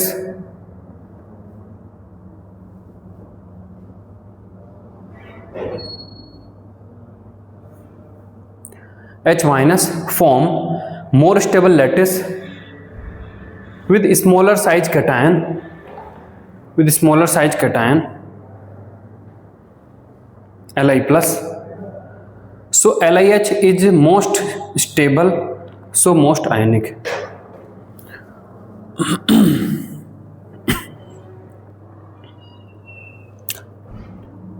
ठीक है, यही explanation लिखेंगे। दूसरी वाली एक्सप्लेनेशन तो फिर वो घुमा फिरा के वही है, इलेक्ट्रॉन क्लाउड नहीं खींच पाया, यही इसकी प्रॉपर एक्सप्लेनेशन है।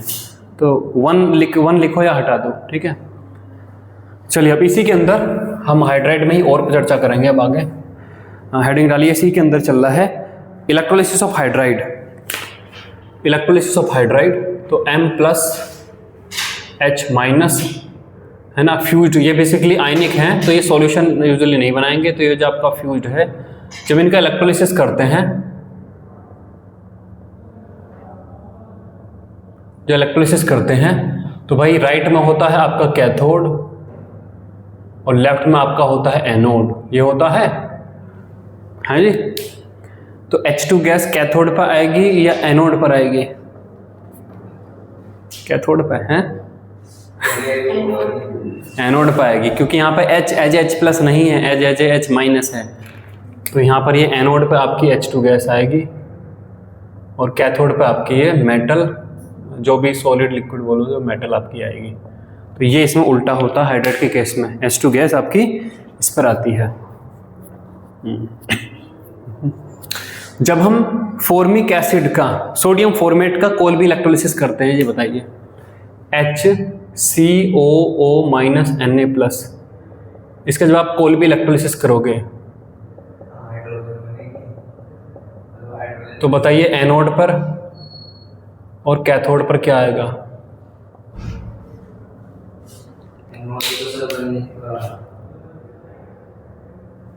कैथोड पे क्या आता है, एनोड पे क्या आता है?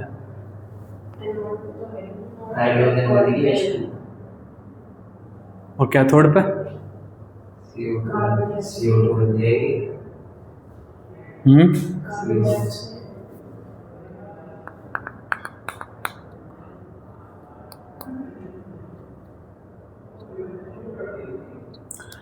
कैथोड पे एक तो H2 गैस आएगी, वो तो जो वाटर के इलेक्ट्रोलिसिस होता है उस वाली रिएक्शन से आएगी।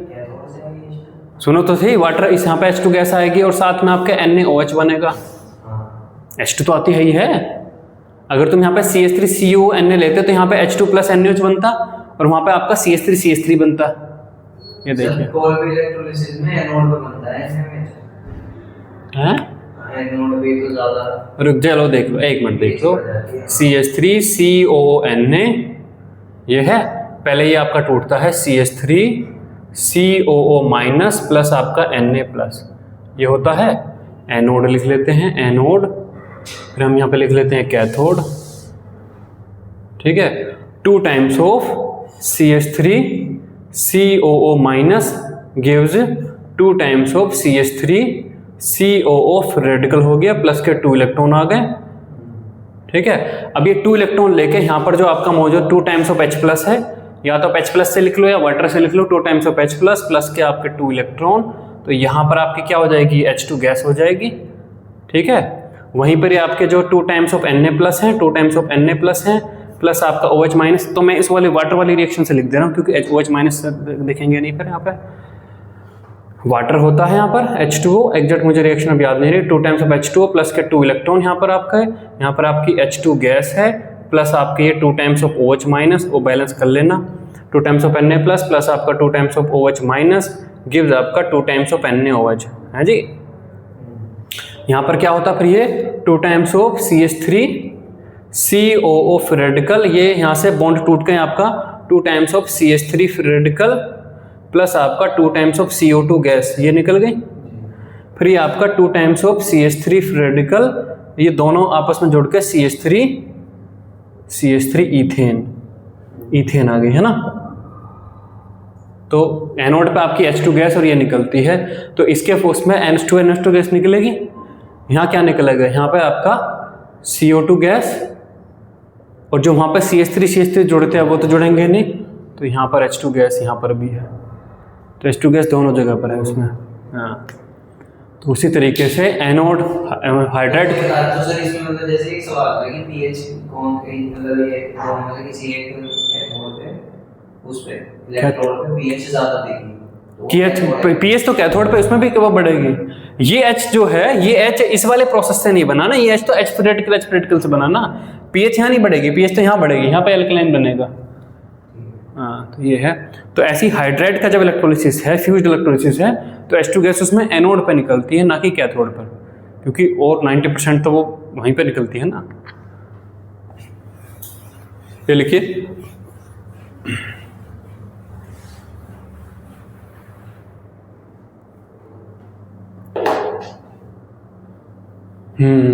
इस समय इलेक्ट्रोकेमिस्ट्री का एक क्वेश्चन बना दूंगा। H2 गैस टोटल इतनी निकली, टोटल जब इतनी निकली तो बच्चा सोचेगा कि केवल कैथोड की काउंट करूं, जबकि एनोड पर भी निकल रही होगी, है ना।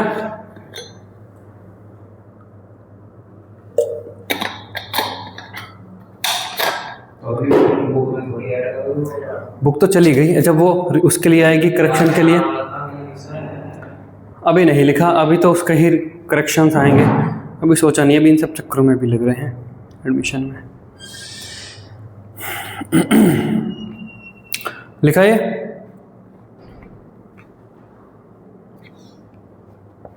रिएक्शन विद वाटर, इन्हीं की हाइड्राइड की reaction with water, reaction with water.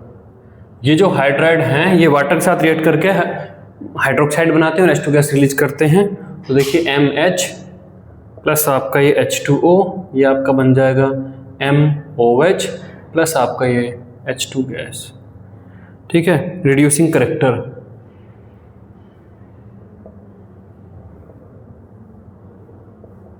Reducing character यहाँ तक लिखिए।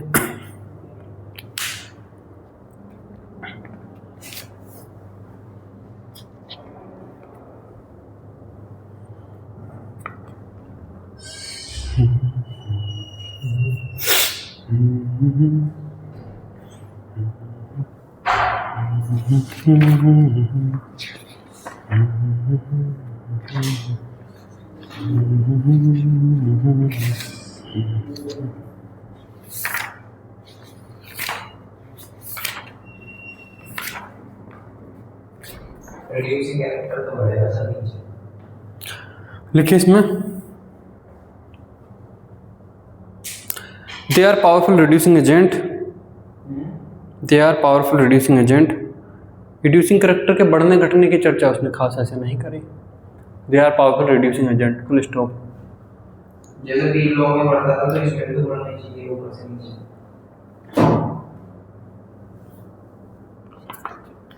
है नहीं कहीं पे चर्चा, इनको एज हैं, मेरे हिसाब से तो बढ़ना चाहिए, क्योंकि आसानी से जो H रिलीज कर रहा होगा वही होएगा, है ना। लेकिन कहीं पे पढ़ने के बाद ही मैं आगे बोलूँगा, कुछ भी हो जाता है इसमें। नेक्स्ट लिखिए बेसिक नेचर, बेसिक नेचर। देखिए these hydrides are strong base,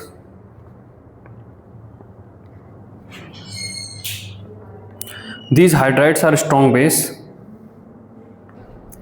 जैसे आप देखें NaOH और NaNH2,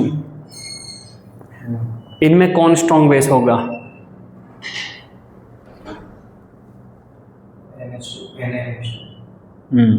NaNH2, क्योंकि NaNH2 की पानी के साथ रिएक्शन करने के बाद जाके NaOH बनता है।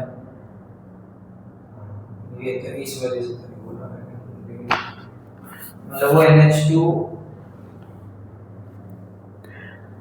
रिएक्शन देखिए ना आप, अगर आपसे कोई पूछे कि NaOH और NaNH2 और NaOH में कौन ज़्यादा स्ट्रॉन्ग बेस है, ऐसा देखिए which is stronger base, NaNH2 और NaOH, ये अगर बोला है तो आप बोलिए कि भाई ये रिएक्शन हमने देखी है, ये होती है NaNH2, पानी के साथ हमने रिएक्शन करा रहे हैं तो ये आपका NaOH बना प्लस आपका ये H2 गैस। तो कोई भी रिएक्शन में अगर आप देखो तो ये आपका स्ट्रॉन्ग, H2 गैस अमोनिया, हाँ तो ये आपका स्ट्रॉन्ग बेस है, ये आपका स्ट्रॉन्ग बेस है। तो स्ट्रॉन्ग बेस से आपका वीक बेस बना होगा, तभी रिएक्शन आपकी फिजिबल है। Weak base strong base generate नहीं कर सकते, है ना। तो NaNH2 आपका स्ट्रॉन्गर बेस है। अगर कोई आपसे मतलब वैसे कोई पूछे तो आप किस बेसिस पे बताओगे कि स्ट्रॉन्गर और वीक कौन सा है, या हर जगह का एक्सप्लेनेशन बदलेगी? नहीं, अगर दो चीज़ें आपस में इस तरीके से रिलेटेड है किसी केमिकल रिएक्शन से, तो लेफ्ट में लिखी हुई चीज़ आपकी स्ट्रॉन्ग एसिड या स्ट्रॉन्ग बेस होगी, राइट वाली में वीक एसिड या वीक बेस उस टाइप से होगा। अगर उसके कॉन्जुगेट एसिड बेस के बारे में अगर जानकारी हो तो उस हिसाब से बता सकते हैं। हाँ उस तरीके से बता सकते हैं, ज़्यादा स्टेबल ही है होता है, उस तरीके से बता सकते हैं। लेकिन अगर इन दोनों में कंपेयर कर रहा है तो ये रिएक्शन में ये स्ट्रॉन्ग रहा होगा तो ये वीक ही रहना पड़ेगा, तभी ये रिएक्शन फिजिबल है। पहाड़ के नीचे से घाटी में पड़ा हुआ पत्थर अपने आप ऊपर नहीं चढ़ सकता, ऊपर से नीचे आ सकता है। तो ये ऊपर था, ऊपर से नीचे इसने अपने स्ट्रॉन्ग से बेस पैदा कर दिया, वीक पैदा कर दिया, लेकिन वीक से स्ट्रॉन्ग नहीं हो सकता। ठीक है, तो लिखिए इसी में आ गए, these easily extract H+, these easily extract H+ from water, alcohol, terminal alkyne etcetera. देखिए CH3C ट्रिपल बॉन्ड CH, जब आप इसकी रिएक्शन करते हो NaNH2 के साथ तो ये आपका H+ एक्सट्रैक्ट यहाँ से कर लेता है, CH3C triple bond C minus Na+, है ना, ये यहाँ से निकल लेता है, इसको माइनस के यहाँ से NH3 निकल रहा होगा, है ना, प्लस के यहाँ पर NH3 ये निकल रहा होगा, है ना। इसी रिएक्शन को अगर आप NaOH के साथ कराओ तो टर्मिनल एल्काइन NaOH के साथ रिएक्ट नहीं करती, क्योंकि टर्मिनल आप NH2 में क्यों कर रहे हो, Na वो हाइड्राइड, यहाँ पर H2 गैस निकलती है, NH3 निकलती है। अच्छा सोडियम के साथ H2 निकलती है, हाँ ठीक है, हाँ सर बात तो अच्छा ये तो हाइड्राइड की हो रही है, बात तो हाइड्रेट की रही थी, एमाइड पे क्यों चले गए? अच्छा हाँ थोड़ा सा अलग चले गए हैं, हाइड्राइड भी हुई, हाइड्राइड के साथ भी हुई रिएक्शन, थोड़ा सा हम अलग चले गए, मुझे यही याद आया। दोपहर में बैठ कर वो पूछ रही थी ना हाइड्राइड ये ज़्यादा है कम है, तो मुझे लगा मैं थोड़ा वहाँ चला गया। हाँ हाइड्राइड में भी यही आएगा। मान लीजिए NaH है तो NaH भी NaOH से ज़्यादा आएगा, क्योंकि NaH खुद ये बना देता है। यहाँ पर भी वही चीज़ आएगी, तो यहाँ पर आपका CH3C triple bond C minus Na+ आ जाएगा, और प्लस आपका यहाँ पर ये H2 गैस आ जाएगी, ठीक है। लेकिन NaOH ऐसा नहीं कर सकता, नहीं NaOH नहीं कर सकता, क्योंकि टर्मिनल एल्काइन बहुत बुरे एसिड हैं, NaOH नहीं निकाल पाता इसको डायरेक्ट। इसके साथ अल्कोहल के साथ भी, अल्कोहल NaOH के साथ कहाँ रिएक्ट करते हैं, फिनोल कर लेता है, अल्कोहल कहाँ करते हैं NaOH के साथ। अल्कोहल के साथ अगर आपको करना है तो Na लेना पड़ता है, सोडियम लेना पड़ता है, सोडियम लो या सोडियम हाइड्राइड ले लो, ठीक है। चलिए आगे चलते हैं हम। Reactivity toward oxygen,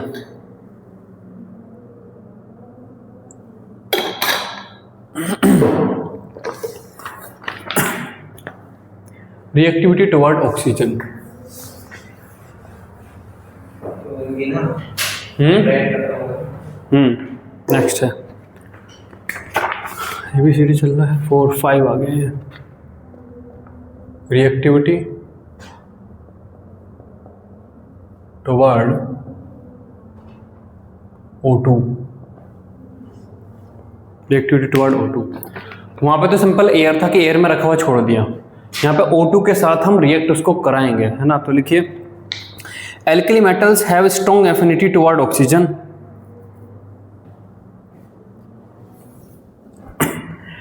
Alkali metals have strong affinity toward oxygen.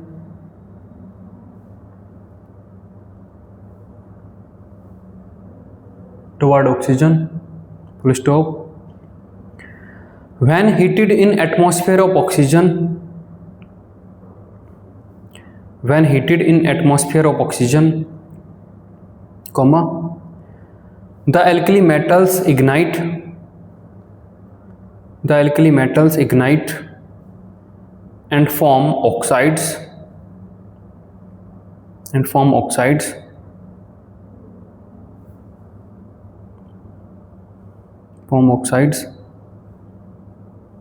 comma peroxides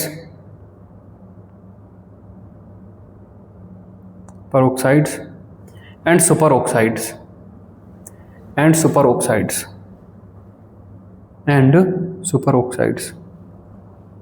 next time लिखिए Li form oxide Li2O, Li form oxide Li2O, Na form peroxide Na2O2,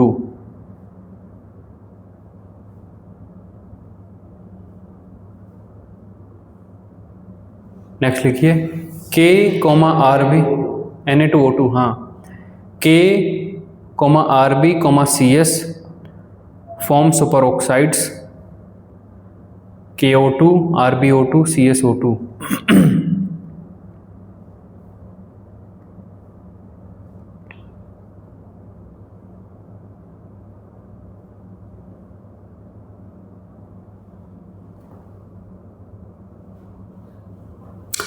क्या एक्सप्लेनेशन इसकी दी गई है ना।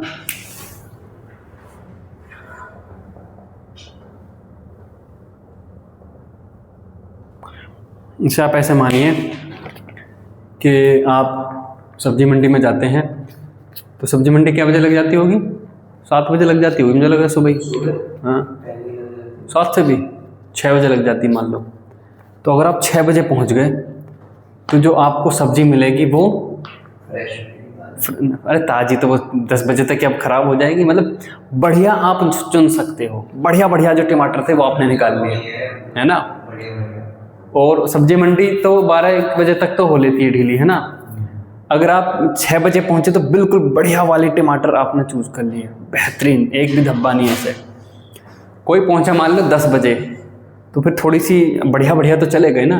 अब थोड़े से तो डाउन क्वालिटी के आपको वो लेने पड़ेंगे। और कोई आलसी पहुंचा 1:30 बजे, तो फिर तो वो छटोर जो बचती है वही, वो पिचके हुए खराब से धब्बेदार में मिलेंगे। ऐसी कहानी कुछ यहाँ पर है। तो कौन कितनी जल्दी एनायन को पकड़ लेगा अपने स्ट्रॉन्ग इलेक्ट्रिक फील्ड से, उसके बेस पे वो कंपाउंड बनने की संभावना की एक्सप्लेनेशन दी गई है। जैसे यहाँ पे देखिए, सबसे पहले ऑक्सीजन ने अपना ये बनाया ऑक्साइड आयन, है ना, ठीक है। ये बना आपका ऑक्साइड आयन बना। ऑक्साइड आयन के साथ अगर किसी ने रिएक्ट कर लिया तो ऑक्साइड बन गया। अगर कोई इतनी जल्दी रिएक्ट नहीं कर पाया तो ऑक्साइड आयन खुद अपने साथ रिएक्ट करके ये बना लेता है O2 और ये बना लिया इसने पेरोक्साइड आयन। अब किसी ने अगर पेरोक्साइड के साथ कर लिया तो भी ठीक है, कर लिया। लेकिन अगर कोई ऐसे घर में आलसी बैठा पेरोक्साइड के साथ भी नहीं किया, तो फिर ये भाई जो पेरोक्साइड आयन है ये आपका बना लेता है सुपर ऑक्साइड आयन। तो फिर उसे सुपर ऑक्साइड आयन बनाना पड़ेगा, है ना। तो यहाँ पर वो कहता है कि Li+ आयन जो है वो छोटे साइज का है, अपने चारों तरफ स्ट्रॉन्गर इलेक्ट्रिक फील्ड जनरेट करता है। तो O2- का है, तुरंत स्टेबल कंपाउंड एक बना लेता है, तो बन गया ऑक्साइड। Na+ रिलेटिवली जितनी देर में वो चलता है बनाने के लिए, उतनी देर में ये पेरोक्साइड आयन में कन्वर्ट हो चुका होता है, ऐसा मान लीजिए। फिर वो पेरोक्साइड बनाता है और पोटेशियम, रुबिडियम, सीजियम, उसके बाद फिर उन्हें ये मिलता है, तो इसलिए वे पेरोक्साइड बनाते हैं। ये लिखिए रिंकल स्ट्रक्चर होता है पेरोक्साइड और सुपर ऑक्साइड। पेरोक्साइड का तो हम बना लेंगे, लेकिन सुपर ऑक्साइड का उस टाइप सुपर ऑक्साइड का इसमें ये दोनों तो एमओ थ्योरी के अकॉर्डिंग ही बनेंगे। उस पर एक दो एटम और माइनस का एक चार्ज, वो कैसे बनाओगे?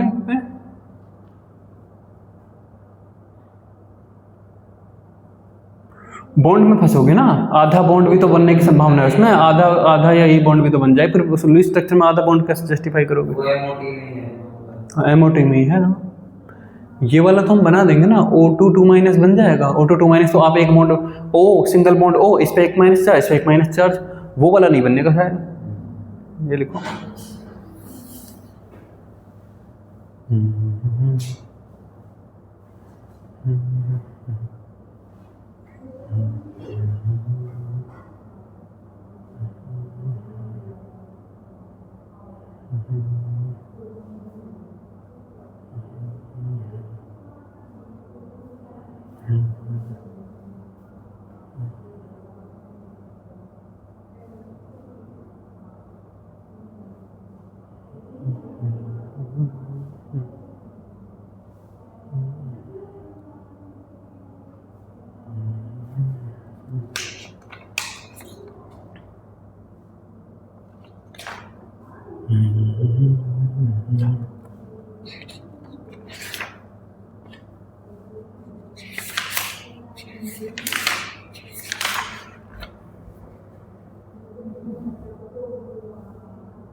ये 11th-12th का जो सिलेबस है वो काफ़ी ठीक सिलेबस है, मतलब जे एडवांस कल देखें तो जे मेन तो हटा रखा है, काफ़ी अच्छा सिलेबस ठीक ठाक है कि बहुत सारी चीज़ें स्टूडेंट को पता चलती हैं।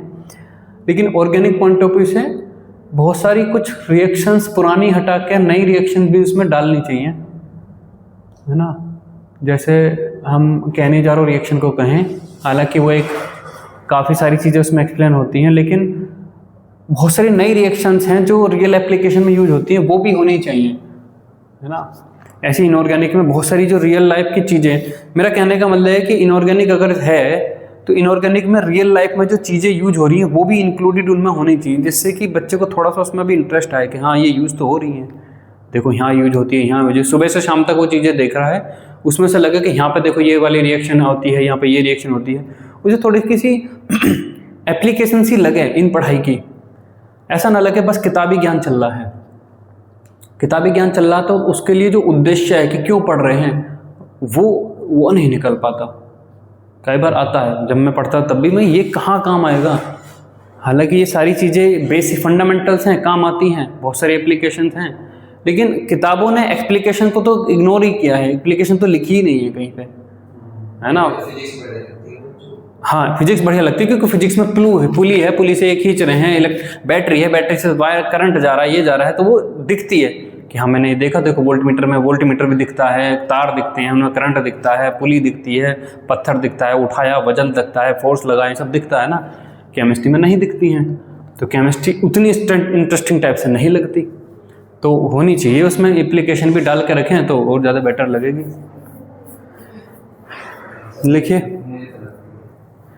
लिखिए इसमें Li plus is small,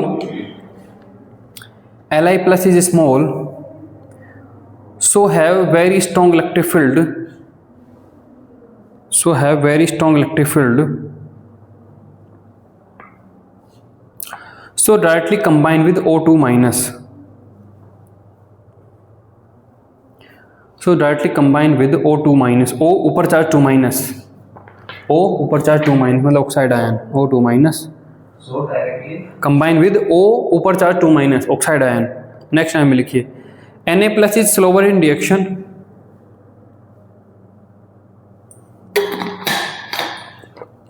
Na plus is slower in reaction comma up to then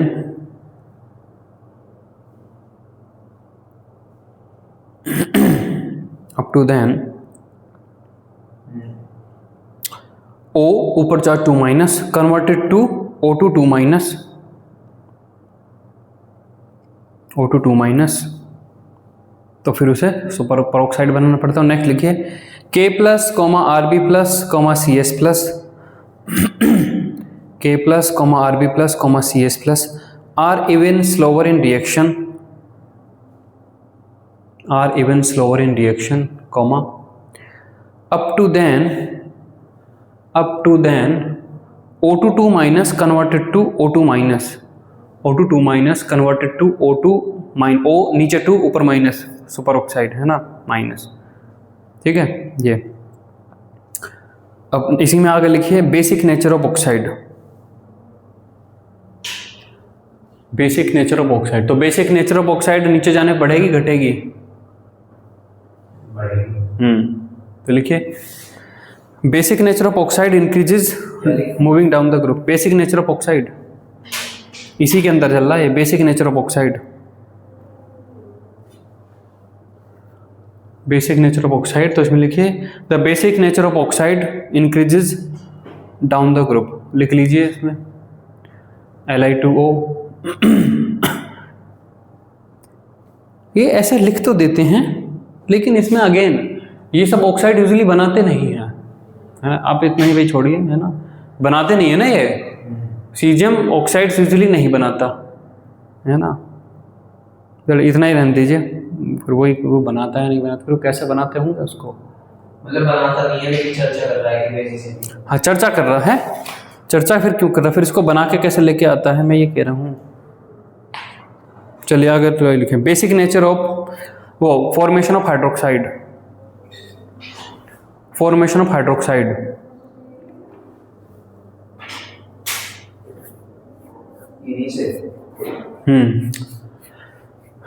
normal oxides react with water to form hydroxide, oxides react with water to form hydroxide. Reaction लिख लीजिए M2O plus H2O, M2O plus H2O gives 2MOH, 2MOH।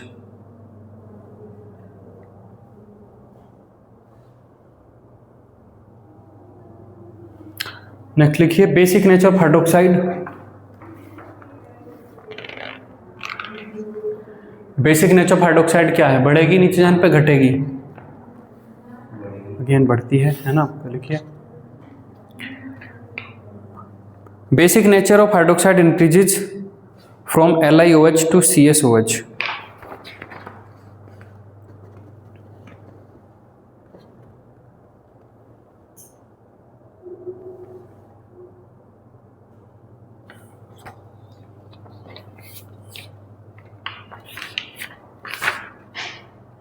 Next लिखिए thermal stability of hydroxide, thermal stability of hydroxide लिखिए the hydroxide are thermally stable except LiOH।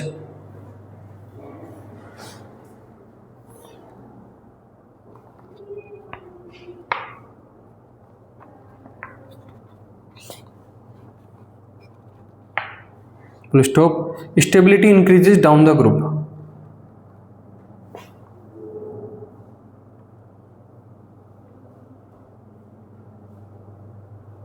Stability increases down the group, लिख लीजिए LiOH उससे ज्यादा NaOH।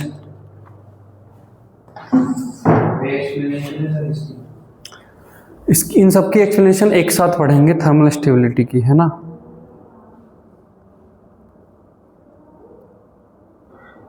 Next लिखिए application of, इसी में super oxides, application of super oxide.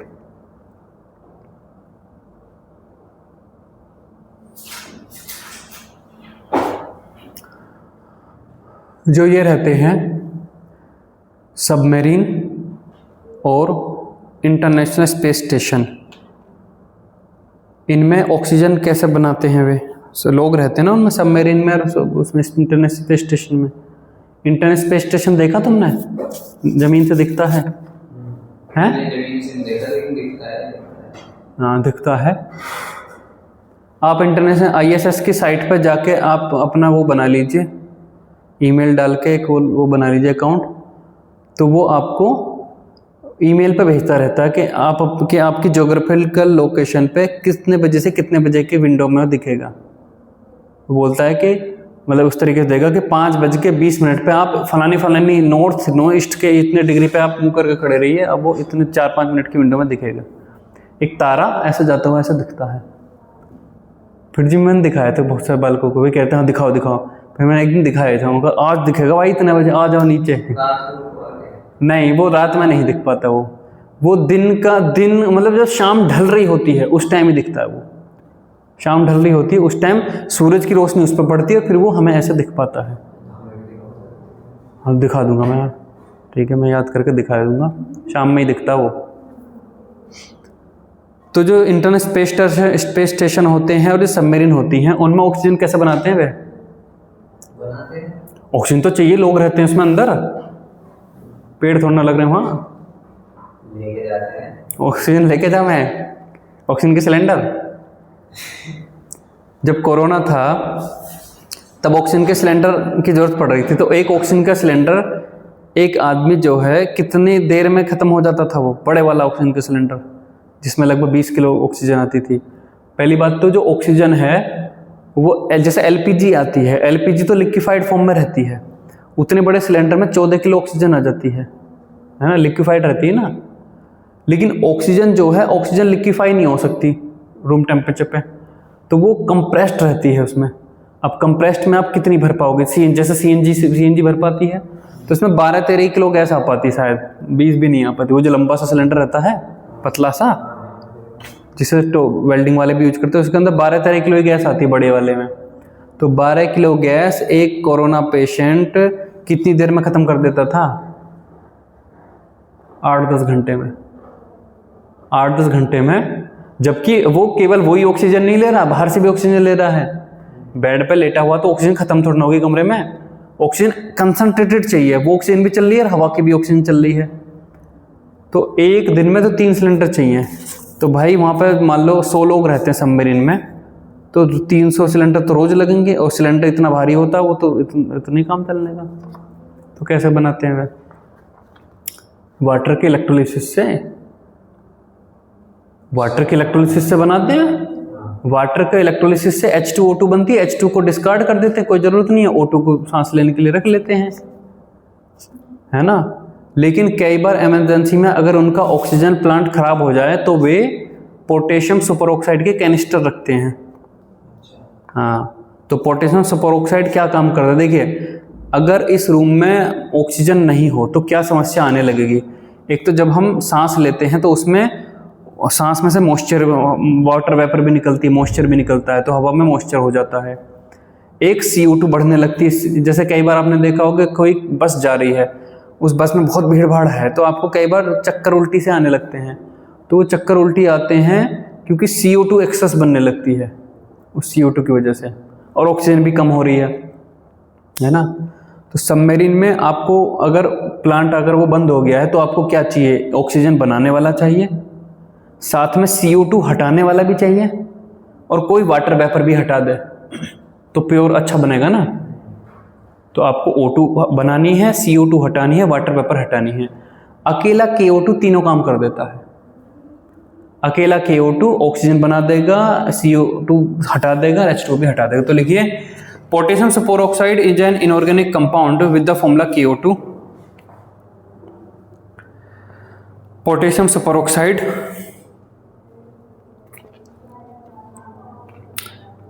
is an inorganic compound with the formula KO2. Full stop. It is a yellow paramagnetic. It is a yellow paramagnetic solid. It is a yellow paramagnetic solid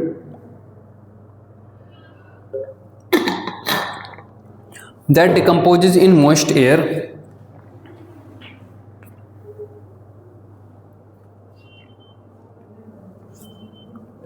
Stop. It is a rare example. It is a rare example of stable salt of superoxide anion. It is a rare example of stable salt of superoxide anion.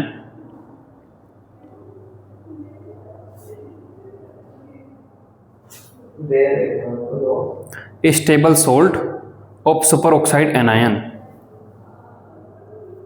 Full stop. It is used as CO2 scrubber.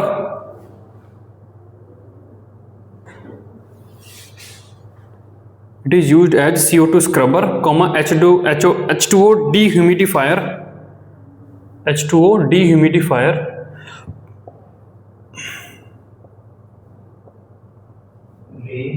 Humidifier and O2 generator.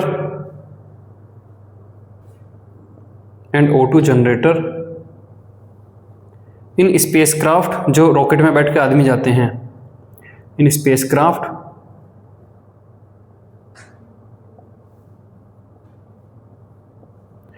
Spacecraft comma submarines